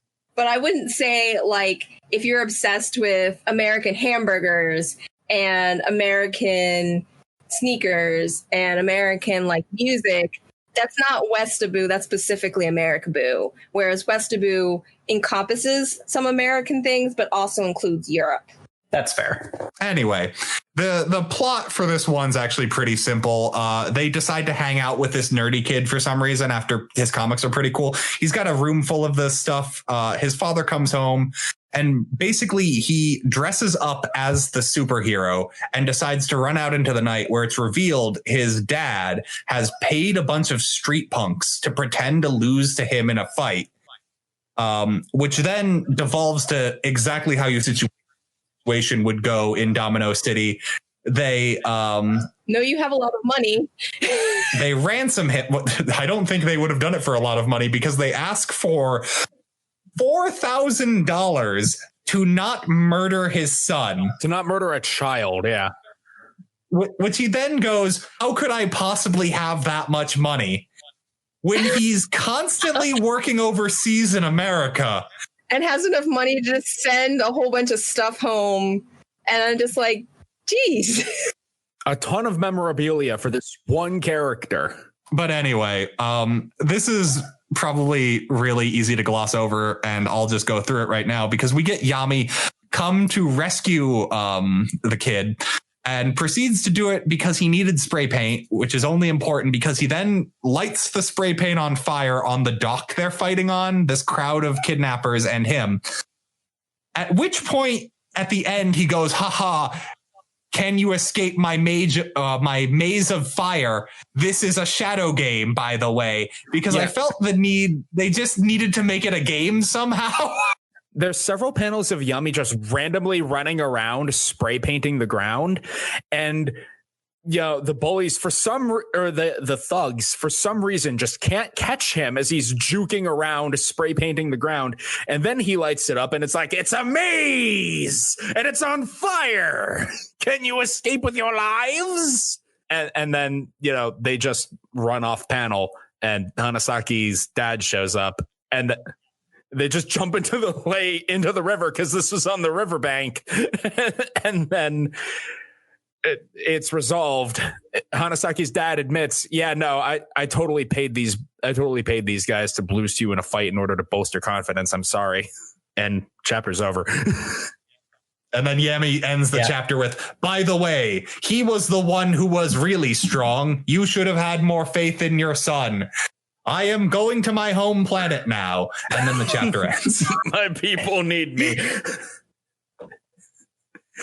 And the next chapter, though, is amazing because we get Kaiba's brother. We get Mokuba. I did not expect to like Mokuba this much, but I really enjoyed him in this manga. Mokuba leaves no prisoners. Like, all right, he has actual teeth this time instead of just being the sorry younger brother. This is another case of Welcome to Domino City, because Mokuba's posse has knives, tasers, and just the casual Mac 10. They hold Yugi up at gunpoint because they want to play capsule monster chess, which is like chess, but with RNG on how strong your pieces are. And the board is always different. And Mokuba's the best at it. And this was also an entire scheme by him in order to get revenge for Seto. The end of the chapter, Mokuba does mention Death Tea, because this is where they start foreshadowing one of the best arcs in the series. Well, because the kids are making fun of Yugi for wanting to play capsule monsters, because apparently it's a little kids game, and they somehow recognize that even though Yugi is a midget, he's a high schooler. And Yugi says the immortal line of "real gamers don't care about age." Which is, hello, Super Smash Brothers community. How are you over there? Also sort of interesting because the only thing we've seen of Capsule Monsters, because it's Duel Monsters obviously became such a juggernaut. The only thing we saw of Capsule Monsters that I can think of is the game Capsule Monster Coliseum for the PlayStation 2. Absolutely spectacular game, by the way. That's interesting because Capsule Monsters gets equal coverage to Duel Monsters in these early chapters we've read. They are games on par with each other. I did kind of like Capsule Monsters for the sort of more. It's not necessarily real-time strategy because it's still turn-based. It's more. It plays kind of more like a team builder sort of game where you have your randomly chosen monsters. You have your randomly or a war game. That's it. Like Warhammer, where you have your randomly generated squad of dudes, and you have to clash, and whoever has the last dude standing wins. And my favorite part about both of the Capsule Monster matches is that Mokuba rigs it so that he gets high level monsters, and Yami wins by gimmicking him each time. There's no heart of the cards. There's no random shadow game BS. He just outplays him. He outplays him with stupid gimmicks because the way he wins in the first encounter is one of Yami's monsters has the ability to go in a straight line and kill any other monster that it encounters in that straight line. And so Yami tricks Mokuba into lining up all of his dudes. So for just the ultimate one-shot pentakill play. Which kind of implies that Mokuba maybe isn't as good at capsule monster chess as he keeps claiming. One has to wonder, do his friends let him win? Well, he's apparently the country champion or something in capsule monster chess, but the way he plays seems to imply he just buys the best monsters, because every time he attacks, he attacks by having the best monsters is the only thing he does. Yeah, which is also how his brother plays Duel Monsters. Actually, is I just have the best monsters. Strategy in a card game. Yeah, that's sort of the problem with especially early Duel Monsters. It like a lot of cases, it's just like stat sticks. It has a bit of a problem of the way that Forbidden Memories works is it's just my numbers are higher. this is the point where they really start building up Death Tea, because we have a bit of an interim chapter where it's Jinochi focused. But like the meat of that chapter is also, okay, Kaiba is still around and he's even better. That like they really build up how powerful Kaiba is. Like he has the high score in every game in Japan or something. Mm-hmm. And basically the game in this is Joey street boxes a guy with a knife in his mouth and breaks his jaw and leaves him in an alleyway. Welcome to Domino City. Yeah, it's not even a shadow game. It's just street violence. And then while the two are celebrating, they get basically black bagged into a car by someone asking nicely, but with the strong implication of get in the car. which is another thing that where, and Kaiba never really loses this. Like if he wants something, he makes it clear. I'll play by the rules. I'll play the game because you're supposed to. If you don't play by my rules, I will just kill you. Yeah. I want to win the right way for my own pride's sake, but I will just kill you if you don't play along. Yeah, his father set a poor precedent. We have another confrontation with Mokuba, and we have dinner Russian roulette where some of the food is poisoned. Can I just bring up the absurdity of the fact that they play this game where Joey gets poisoned and is about to be killed, and then they proceed to spend the night very comfortably and enjoy breakfast the next day? Obviously, they're being held there, but that's never really, it's implied more than anything, but they are very comfortable for the life and death situation they're in. That's sort of a bit in with the two-faced version of Kaiba that is so foreign to like the more famous version of him, where it's like he's actively trying to lull them into a false sense of security before he all but literally stabs them in the back. Yeah, but Mokuba kind of ruined that because he goes against Kaiba's wishes and challenges them to obviously rigged roulette, because I don't think Mokuba understands what a fair game is. No, he definitely does not. And basically, other than them eating delicious foods chosen by roulette, the only real meaningful part of this is it's revealed Mokuba's stopping the wheel on non-poisoned things or poisoned things where he wants based on a empty container of syrup. That Yami Yugi uses the magic power of the Millennium Puzzle to magically teleport it onto things to attach it to the wheel that breaks the bottle, because he apparently takes off his puzzle, ties it to the wheel. Here's the thing. I love this because it's one of those ones where it's like you're reading this and it's like, this is clearly just building up Death Tea, so let's get to Death Tea. But I actually did pay attention this time. And the way that the panels are set up, the point when Dark Yugi would have taken off his puzzle and put it on the roulette table, Mokuba was fussing over the switch and like, oh, I tricked him into thinking it was just an ordinary bottle of syrup. Mokuba was literally looking away from Dark Yugi, and the panels don't show where the rope would be until after it's revealed that he's tied so it's like, it's another case where it's like people in Domino City just don't notice obvious things, because they do intentionally cut around Dark Yugi's neck so that you can't see that the rope isn't there. It's like one of those things where the way the manga is portrayed, yes, I understand he snuck it off like this, but like imagining how he would actually have to do that in action, which is why I would kind of be interested to see how the anime portrays this, because you don't get that luxury of only having static panels. I don't think season 0 even did, because I watched a little of season 0.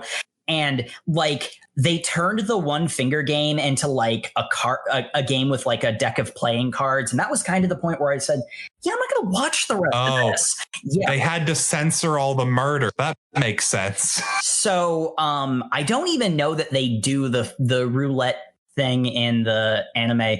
And again, it's the situation where I think the way that they do it is that they would have it be from Mokuba's perspective, where it's like focusing on Mokuba fussing over the switch.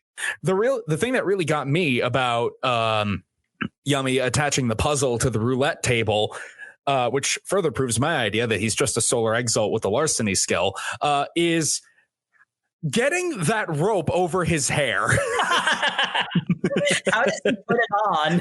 Forget taking it off. How does he put it on? Exactly. Also, doesn't he not have the ability to turn into Yami when he's not wearing muzzle, or is that they do actually go into that idea, because one thing that's worth remembering, this is actually super important. When Shadi went into Yugi's soul and saw that he had two souls, he did not currently have the puzzle. Yeah, that's true. So they do address how much contact he needs for like various things. It gets brought up later, but like, because he also takes it off to as the trigger for the hidden bomb as well. So it's like he doesn't have to be touching the puzzle all the time, but if he's away from it for long enough, it fades, I guess. I mean, yeah, the thing that really got me was Mokuba still eating the poisoned burger. Yeah, he just accepts his loss. And sure, he knew that they had more. Sure, he probably knew that he had goons off to the side who would have the antidote for him, so he would be fine. He wouldn't die. But it was very clearly not at all pleasant for him. And also, he's far smaller than Jinochi, so depending on what that dosage was, he did experience severe convulsions. Yeah, it was anime poison. It just poisons you after a certain amount of time, and then you die. Yeah. But it's at this point that we get into the best arc, which is Death Tea. It has been revealed by Kaiba that, also we get a scene revealing that Kaiba has had nightmares like pretty much every single night since he was cursed to know death. Which, to be fair, he experienced death. I'd have nightmares too. No. Turns out Yami did wrong by not killing him or going around cursing people who...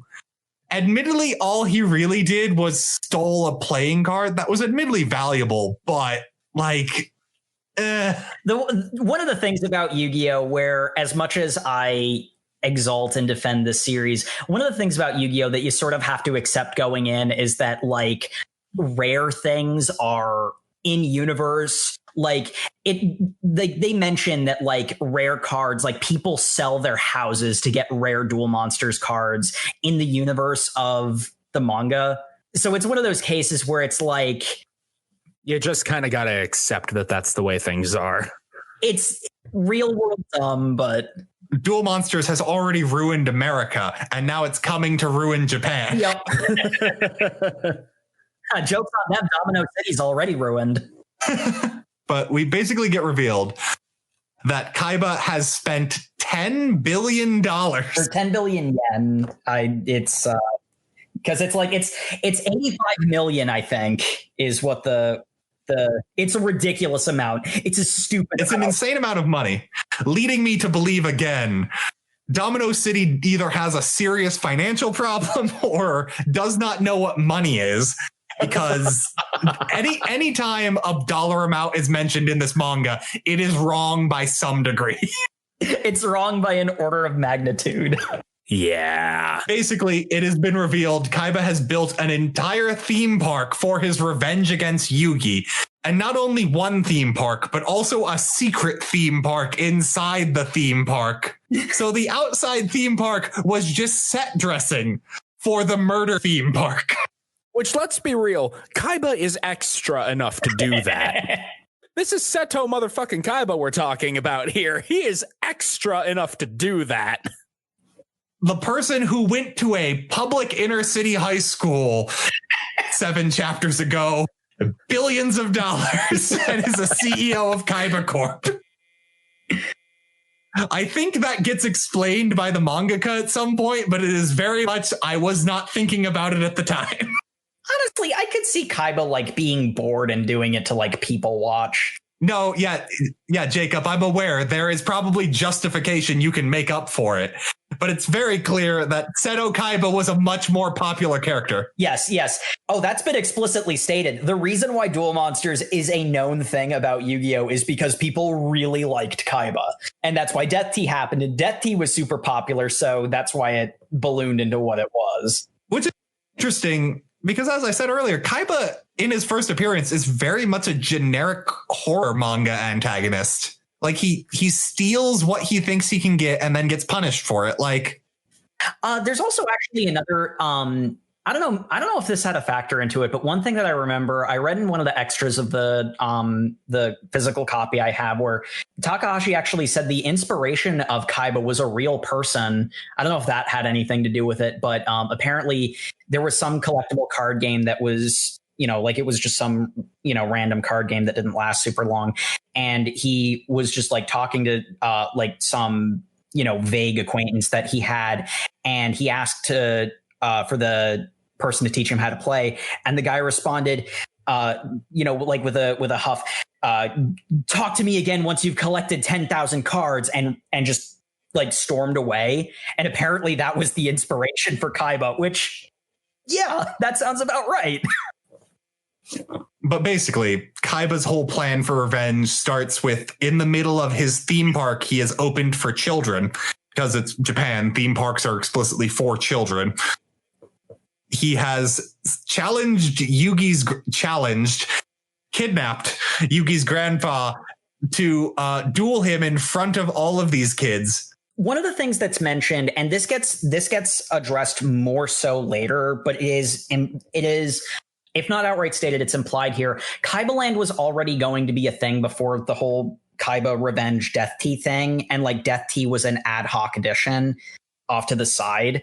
He still spent $85 million on this revenge plot, which is like very Kaiba, probably about $85 million too much. He built this like death theme park within the theme park he was already going to make. And he's like, Yugi, to water under the bridge that whole, you making me experience death thing.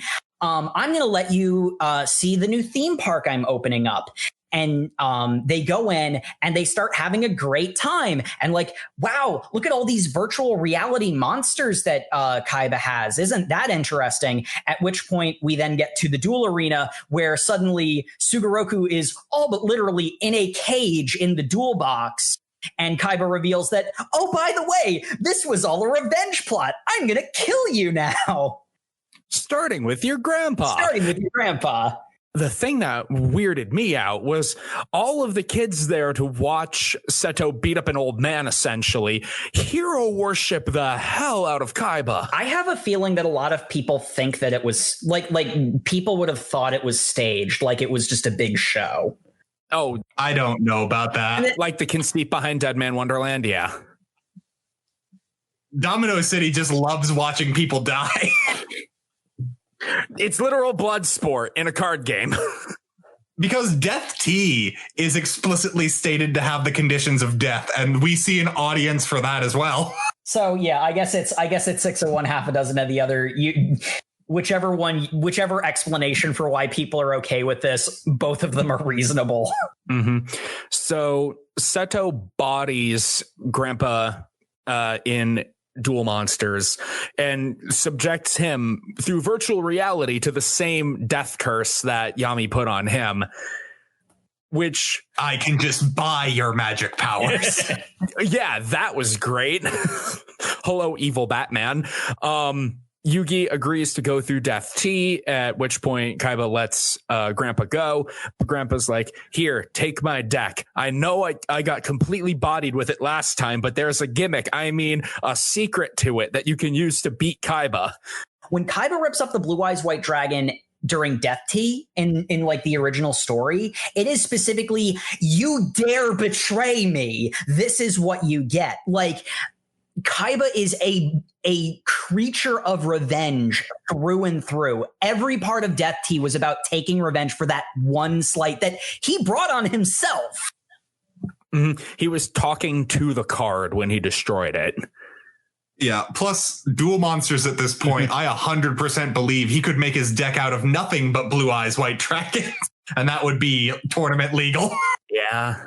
I like how the translation from the manga kept saying that it's the first edition rules. Yep. But it's at this point that we get into the actual Death Tea. The one thing I wanted to get in before Death Tea, because I don't think it will come up later. I just like the fact that in the background of all this, after rescuing Yugi's grandpa, he is then taken away by ambulance and is still dying of his heart attack. But that's nothing Kaiba's in control of, but they're assumedly fighting for him. Yeah. Mhm. It's not well explained. They do this metaphor better later on, especially because later on they're more inclined to have it be overtly magical when a card game hurts someone. Kaiba doesn't have magic. Yeah, that's sort of the problem. And again, the sort like the idea where Heart of the Cards only ever comes up in Death Tea, and again, it's one of those ones where it's like you can feel the growing pains a little bit, but that the deck is a representation of Sugoroku. That is his soul fighting for his life in metaphor. There is also the real world aspect of Kaiba will not let them leave until they do Death Tea, and they want to go to the hospital with Sugoroku, but Kaiba is literally holding them hostage at this point, so they do still have to go through Death Tea regardless. But they do this metaphor better later. We forget the most important part, that in the audience, Honda was watching because he was taking care of his baby nephew, which screamed to me as the mangaka realized, oh, wait, I should probably have the side characters here. Uh-huh. We get Joji, who is the worst. The actual worst. He's pretty bad. He is like a 2-year-old who somehow speaks eloquently and is also a perv. And also, we need Anzu here somehow. She got fired from the burger joint. And she's working at Kaibaland. I love. She got a job at Kaibaland, yeah. And at which point, seeing this on the cameras, Seto whirls on the guy and goes, who the hell hired her? She's one of their friends. I love that. That is so funny. Because it's like, it's contrived and stupid, but it's a manga. So it's one of those ones where it's like, that could be a flyover thing where no one pays it. But I love that Kaiba reacts to it like, wait a minute. Who approved this? That reaction is the most modern Kaiba. Like, that is the point I recognized that character as Kaiba, Yeah. was him going, this person should be fired. And by fired, I mean shot. But anyway, we go into the first round of Death Tea, which is essentially laser tag, which they're faced against elite mercenaries who have weapons that will actually kill them. Meanwhile, Yugi and his friends have regular laser tag gear that doesn't even work. Because Honda makes a crack shot on one of them and it does not register the point, at which point this game is unwinnable. The very first game of Death Tea is inherently unwinnable. Oh, and already though, Jinochi has gone and bum rushed these guys and stomp kicks one of the mercenaries in the face, KOing him. Which is very Jinochi. Joey's confirmed stronger than an elite. Yeah, Green Beret, that's right. He is stronger than an elite U.S. Army. Probably because the United States has already converted to dual monsters as their preferred method of solving world conflict. Yep. I believe it. I believe it. I kind of, yeah, this is the case where like Kaiba is at his most petty with the laser tag thing. Well, but clearly not, because Kaiba and Mokuba both say later on that they planned for Yugi and his friends to steamroll through the first like 3 stages. I don't know why you would assume that when you made the very first stage unwinnable. The thing about it is, from Kaiba's perspective, if Yugi's good enough, he'll find a way out of an unwinnable situation. If he's not and he can't win, he made it unwinnable on purpose because he's petty and he wants Yugi dead regardless. If he dies at the first stage, then he wasn't worth the time anyway. There's unwinnable in like a game logic sense. This is unwinnable in how they win it is by brute forcing their way through it. They lucked out by having Taya be their friend, so they ran out of the arena, which I think is weird that door opened at all. No, they stole an actual gun. That's right. Yeah, they stole an actual gun, at which point apparently Honda is a US trained sniper and the quickest gun in the West, because his plan is to walk up to the bad guys, hands raised, and they're like, I see that they are surrendering. We have clearly won this competition. And they put their guard down, at which point Joji Again, might I remind everyone, the 2-year-old on Honda's back tosses the gun into his raised hands, at which point Honda quick draws on this assassin and this soldier and beats them at the quick draw, winning the death game. Yeah. I'll just go on record. The first stage of Death Tea, I think, is easily my least favorite because it at no point feels like they're playing a game. It's very much just brute force your way through. I'm with you there. I will never stop simping for Yu-Gi-Oh, but Death Tea 1 as least favorite stage, that I agree on. Yu-Gi-Oh, because I can't not, but... We get to a much better one, in my opinion, the Horror Mansion, which instead of just one game is a series of mini games, which I think is a bit cheap on Kaiba's part, but he's Kaiba. He doesn't care. Exceptionally petty and really wants Yugi dead. My personal favorite of the mini games was Jinochi versus the Chop Man. I'm curious what everyone else's favorite mini game in the Horror Mansion segment was. Just has a serial killer on payroll. Well, yeah, like we've established that not only is Domino City a terrible place where like a dozen Boy Scouts were brutally slaughtered and the killer was never found, because Kaiba immediately found him and employed him to work in his amusement park. Which is why I disagree with your earlier point, Jacob, that Kaiba Land was just planned to be a regular amusement park. No, I think it was always planned to be a revenge murder plot. It just wasn't set up for Yugi. Kaiba just has a lot of revenge murder he wants to get around to and wanted to be prepared. I buy that. My eyes have been open to deep lore. Every time I revisit Yu-Gi-Oh, I learn more about it. I want to explain why Jinochi versus the Chop Man, I really enjoyed it. Because the electric chair ride it's a poop joke. Yeah. And finding the exit, I did admittedly like the escape room aspect of that one, but the Chop Man fight, it's another instance where Kazuki Takahashi did a good job of putting the solution right there in front of your face, and in such a way that the reader could figure it out and feel smart about it. Or maybe I'm just saying that because I figured it out and felt smart about it. Because, there's oil on the floor. Those are actual flames burning in those sconces. Gee, I wonder. More arson murder. That's the answer. A lot of people burned to death in this manga. It's really common. I like Chop Man not because of the puzzle. I think the puzzle was very much a little too obvious. But I really love the panel of the serial killer burning to death in the pile of oil. And we get that classic Yu-Gi-Oh shot of all four friends going like, wow, that's really cool. We solved the puzzle. Let's go on to the next puzzle. As a man is burning to death behind them. Welcome to Domino City. Yeah. Like no one is concerned about this. Not even Joji is concerned about it. And then after that, we go into stage 3. It's essentially just Tetris and is very much the mangaka going, man, these side characters haven't gotten to do anything yet. I should give them bones to do.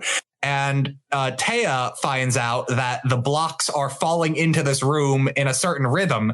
And because she's a dancer, she's inherently good at rhythm and knows where the blocks are going to fall down. And then there's a weird line that they say, yes, the computer program they've got doing this must be using mechanisms that are much too complicated for it to be a complicated pattern. And I'm just thinking, okay, I'll take your in-universe justification for this, I guess. Look, this was the turn of the century. Did they really have enough RAM to properly randomize dropping the giant death blocks? But yeah. But this culminates in a really cool moment of Honda lifting Yugi up and putting him out the exit when Yugi's just like, Honda, come on, you've got to come. We're friends. And I'm sorry, Yugi, I can't. And then reveals his jacket's caught. And it's just like, Tristan, take off the jacket.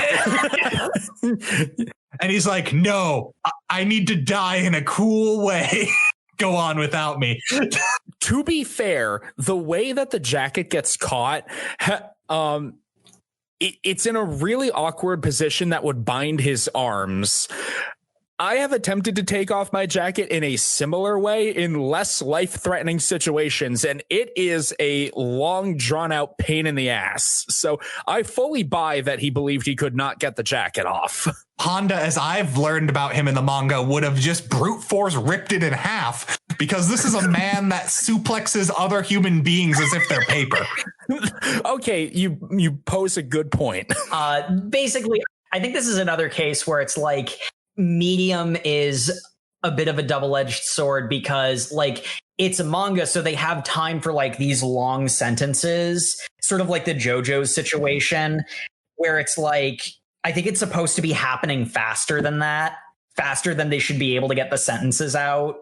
Like that joke in JoJo's where like they have the long paragraph in the middle of a fight sort of thing.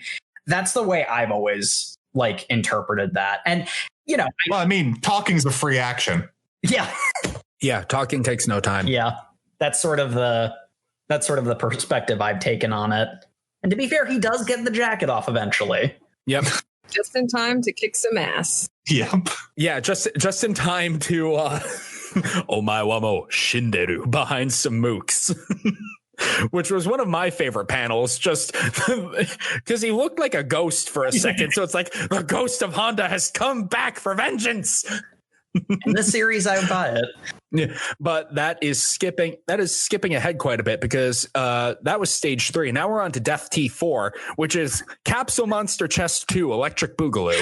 Though this is actually a really, like, the transition between these two is really important, because this is also where we get Yugi explicitly acknowledging Dark Yugi and saying to his friends, by the way, I've been blacking out when all the murders have been happening. I think I might be evil. I love how innocent they're delivered too. I think I might be evil. Will you guys still be my friends? Meanwhile, Teia's got a thought bubble.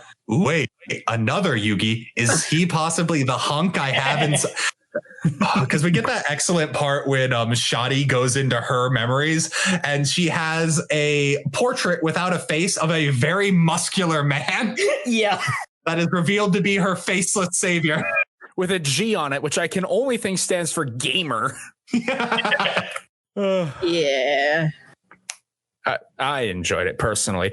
But this is the part where we see Yugi getting ready to go face Mokuba in the capsule monster chest, and he very intentionally transforms into Yami right in front of them.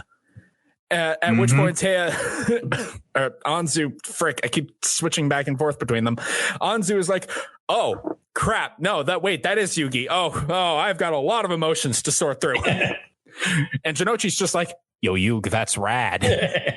Yo, Yug, I don't care who's inside of you. I'm still gonna be your friend.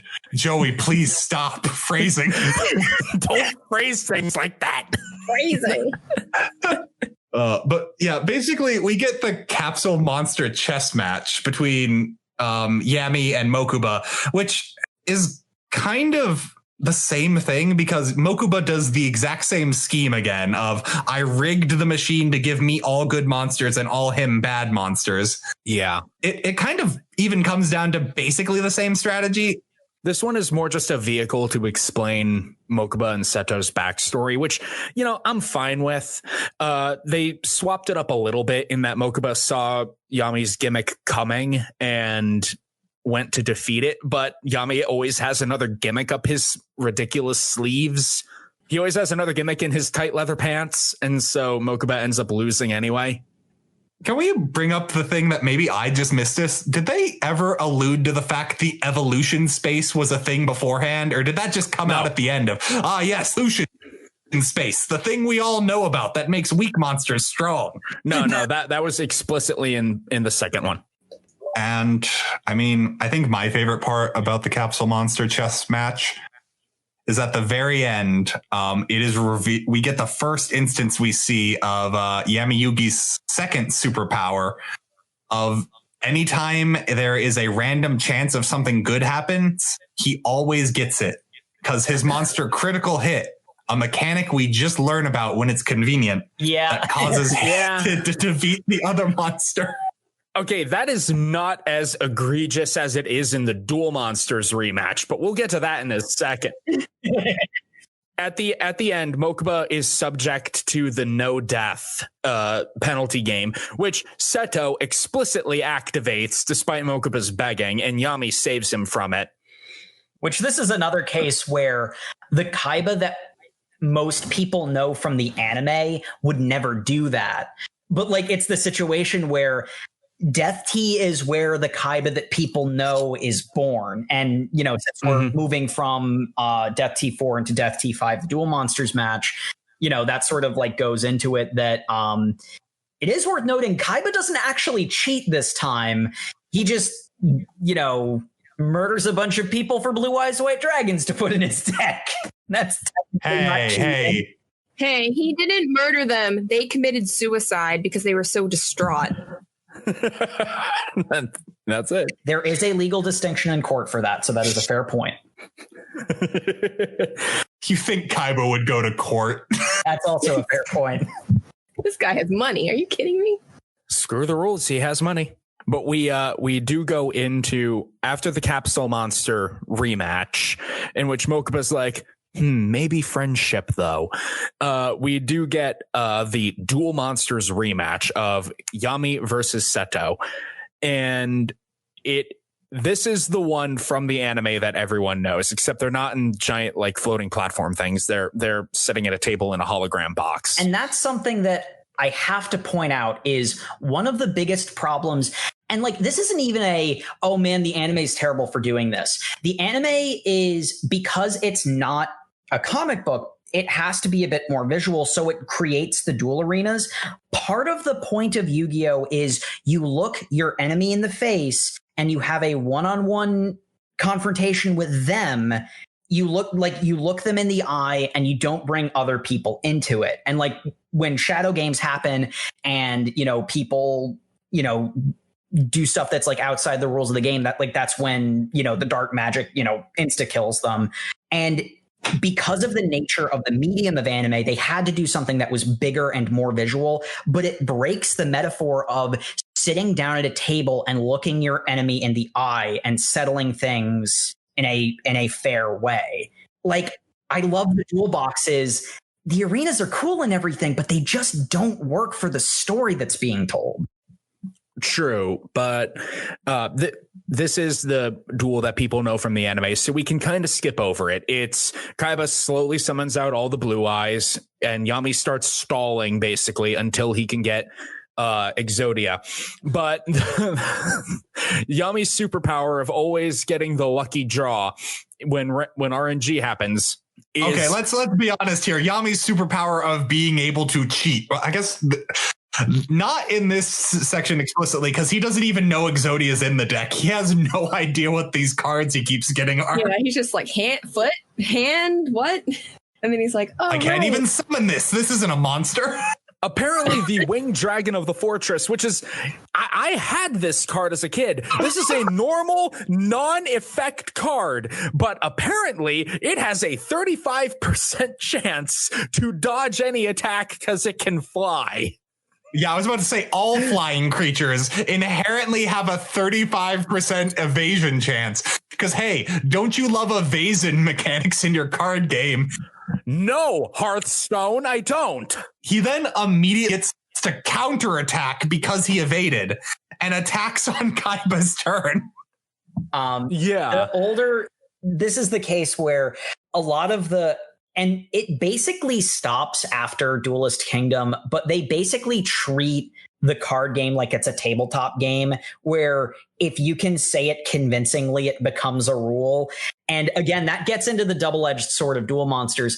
In a table game, the rules are the rules. They explain them. Whereas with Duel Monsters, you can just make up whatever card you need for whatever plot device you need to have the battle ebb and flow the way that the author wants. And it got abused.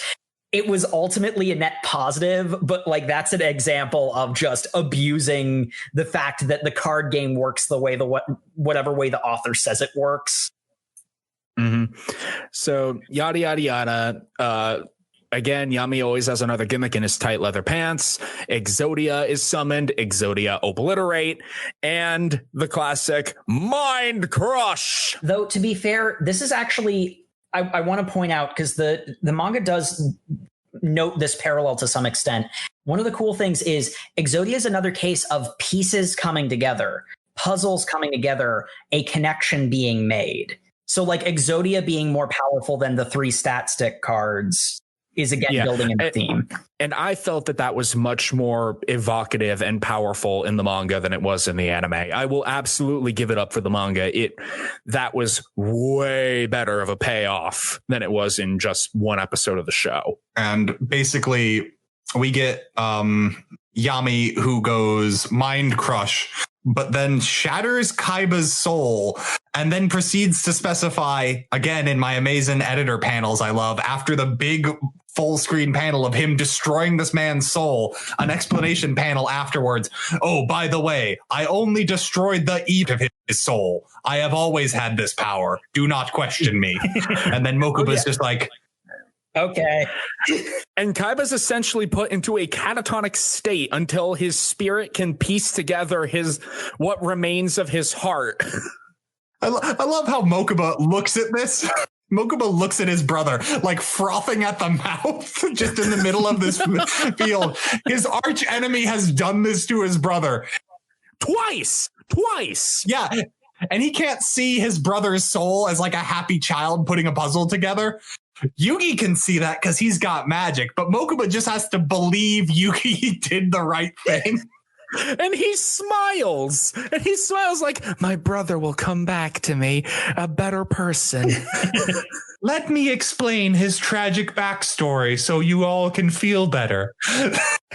Where we get... Okay, Kaiba's backstory, I love it. I do love Kaiba's backstory. One question I have, because this is like the one thing about the whole Kaiba's backstory thing. How do you cheat at chess? Can someone explain that? I have no idea. Especially against a grand master who thinks multiple moves ahead. The second you do anything that would be cheating would be like, wait, that piece wasn't there. What? So yeah. And like, he's just a sore loser. That's just what it is. I don't think Kaiba's backstory needs that he cheated in that moment. Gozaburo beating him into being a terrible person can be where the cheating starts. So here's a thing I might posit that makes sense a lot for Gozaburo's character. I think maybe he adopted Kaiba because he saw he was willing to do anything to win and saw him cheat and was just like, good, I want someone who cares about victory. Yeah, I buy that. Yeah. Gozaburo is a monster, but he is a monster who wants to train a winner. Mm-hmm. Beyond anything else, he actually cared about having an heir. He adopted someone he could mold into a winner, which is revealed when Kaiba goes, Father, I turned all your allies against you. Kaiba Corp is mine now and you have nothing. And Gozaburo looks his adopted son in the eyes and goes, ha ha ha, Seto, finally. I lost our game, and you know what happens to losers? And then he yeets himself out a window to prove a point that losers deserve to die. Yeah, really hammering home that lesson there. And the fact that, everyone, well, not everyone, but it's basically insinuated that, Kaiba killed his father. No, he did not. Mm-hmm. Again. Gozaburo really is the proto-Endeavor in a way. I just love that panel because Gozaburo is genuinely proud of Kaiba for being a ruthless businessman and accepts his loss because losers deserve to die, throws himself out a window. Yeah, it's pretty intense. Gozaburo didn't want to lose, but he was happy that his heir had defeated him, so he was willing to accept the consequences. And my favorite part of that is actually Seto's response of he smiles with the most punchable grin and says, "Thank you for teaching me this lesson, father." Yeah. after Gozaburo splatted on the ground. He's such a little bastard. It's insane. I love it. We had to have the tragic backstory so you could forgive all the murders as he becomes a main character next arc. you don't even necessarily forgive him. The tragic backstory just proves what a sick he is. And it's like, oh, now I understand why he's like this. This explains the $85 million he spent on an extremely convoluted death game of revenge. Right. I guess the forgiveness comes from Yami destroying the evil part of his soul, so a good part of his soul remains. Uh-huh. As tiny as it was. And but that does bring us up to where we read to. So I think it's time that we wrapped this up. Actually, the last thing that we see is actually Yugi mentioning that this was the first time he remembered what happened when he swapped places. Yes, so yes, that's it is an important turning point for them, and that's what we leave off on. And I gotta say that I know I'm skipping a little bit ahead in our closing thoughts, but I absolutely plan to read more of this because one of my favorite aspects when I watched the anime, 4Kids dub aside, was the relationship and the back and forth between Yugi and Yami. I just really enjoyed every time that the two of them interacted and talked with one another. So the fact that that is now thoroughly established as a thing that can happen in the manga really made me want to just keep reading beyond our assigned point. Yeah, I would say based on what I read, I would definitely continue reading this. I noticed there's a much grittier, like dark tone to it that I would imagine would have to keep going on into future arcs. I assume it gets cleansed up. The gritty tone never goes away entirely. The sanitization mostly happened in the anime adaptation, but there's fewer bodies as it goes on. Okay, that's fair. And honestly, I'm most excited to see more of the card game because I think his style of writing worked best for that rather than having to explain a brand new game every time, because I think he got stuck in the weeds a lot of times. And that's when you would get the occasional missed episode where it's all build up for a game that wasn't very entertaining. Yeah, that ends in a paper. Yeah. But yeah, I would continue reading. Well, we already know if Jake would continue reading because he has several times. Jay, would you continue reading Yu-Gi-Oh? It's an entertaining series. Certainly. If I had the opportunity and if we didn't have such an extensive list, absolutely. I hope that we get back to it. Me too. But getting back to the top of the closing thoughts, favorite character. Mine is a real toss-up. Of course, Seto, because who doesn't love Seto? He is the smarmiest villain, and I love smarmy villains.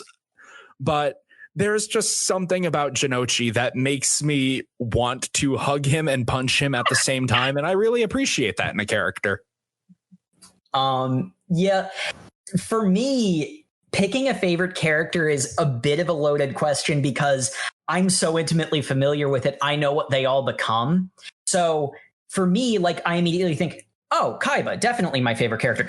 But I really love the Kaiba he becomes after Death Tea is my favorite version of him. So like curbing that to an extent. And again, I mentioned like in this particular read, I noticed Jinochi more. I love Jinochi too. Like I kind of like, I love Dark Yugi. I love Yugi, but Jinochi really stood out as a character. It just made me smile and laugh. Like he's just so much fun. So I'd say of what we read, Jinochi is my favorite character.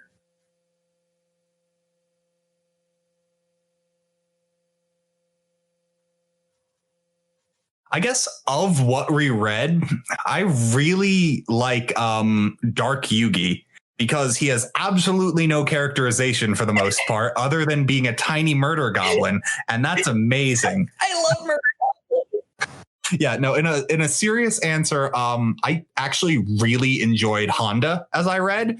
Because from the like vague osis of Yu-Gi-Oh, I know that is honestly kind of patchy until we get to GX. Tristan always kind of just gets forgotten about, and admittedly, he gets forgotten about a lot in the manga. Yeah. But he has characterization of being a good friend to Joey, and admittedly, not really a super close friend to Yugi, but is willing to accept the friendship because Joey's really good friends with him. And I really respect that dynamic of someone who's friends with us, but only because they're both friends with the same guy. And also because while Joey is dumb and gets into a lot of street fights, Honda seems to know what he's talking about when he suplexes multiple people as if they were paper. And I love it. Yeah. Yeah, Honda's got a very realistic friend of a friend dynamic. And even if that, sort of removes him from the plot, it feels very natural when he gets involved in it. I've never really thought of it from that perspective. That kind of puts him in a new light for me. And Jay, how about your favorite character? I'm probably in the minority here. I don't really have a favorite character other than possibly Yugi. I like them all. I don't have any, strong favorites one way or another. Now, actually, I feel that way a little bit too. Like Jinochi stood out a little bit to me, but I do like a lot of, the cast as a whole. Mm-hmm. Wow, you don't have a husbando or a waifu to point out? Or I was about to say. I'm just saying, YuGiOh never gave me any husbandos. Damn, no. not even leather pimp daddy Atem, huh? No. Wow. All right. It's the hair. It just doesn't do it for me. That's fair. That's fair. Can't argue with that. And the favorite game, I've stated multiple times that I really liked the ice pick explosive hockey one, just because it really made me feel like Dark Yugi was the king of games and actually had strategy and not just hitting God mode because screw you, it's my game. For me, I have always loved the one finger game. And like my second favorite is the ice hockey. I guess I like it when people get lit on fire. I might be a bit of a pyromaniac, but like I love, because of how thoroughly Dark Yugi outplays Convict 777, like that checkmate is so perfect. Like he had that set up from the beginning, and I just love, how thorough it is. So I'll go. My favorite game of all of these, probably a real safe pick, was the original Duel Monsters match in the Cards with Teeth, because that's when we get the real magic sense to everything of just like, hey, we're going to play a regular card game in our inner city high school, but magic. And you have agreed to the shadow duel with me where the cards will come to life. And also, because you stole this one card, it won't work. And I loved that because it was very much about to be beat until it was just like, but you can't win. You're a bad person. The weight of your soul is heavier than a feather. So you cannot win this Egyptian shadow game. What? No. And wait a minute. That's not how this works. Also, the fact that it was constantly mentioned, by the way, the loser will die. Do you agree to those terms? Of course I agree to those terms.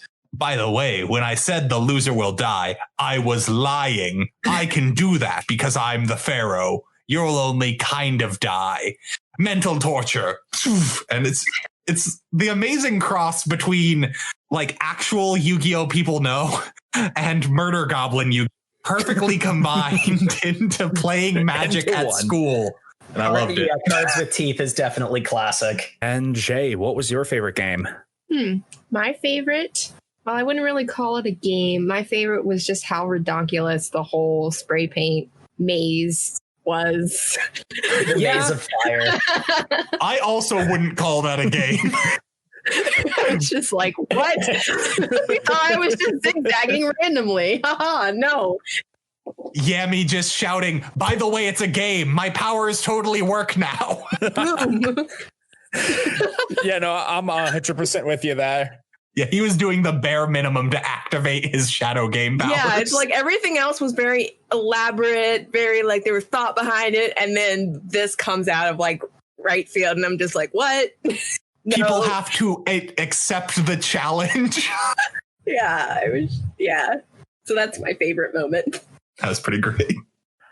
All right. Thank you for listening to the OverMangaCast, everybody. Be sure to subscribe and review so you can always catch us the next time that we get way too deep and in depth in talking about our favorite Japanese comic books, and let us know what you think of them. Check out our Twitter at OverMangaCast, where you can see our shit posts of us screen capping various hilarious out of context moments from our weekly reading. And next week's reading is going to be My Life as a Villainess, chapters 1 through 29, or as Jake describes it, the adventures of the dumbest puppy who seduces everything with a heartbeat. Love it. I'm so excited. Our first steps into the isekai genre, and hopefully our last. No, it won't be. We are going to read ReZero one way or another. I promise. ReZero isn't even a manga. I know, but I want to suffer, Matt. Good night, everybody. Anyway, we'll see you next week with that. Good night, everybody. Good night.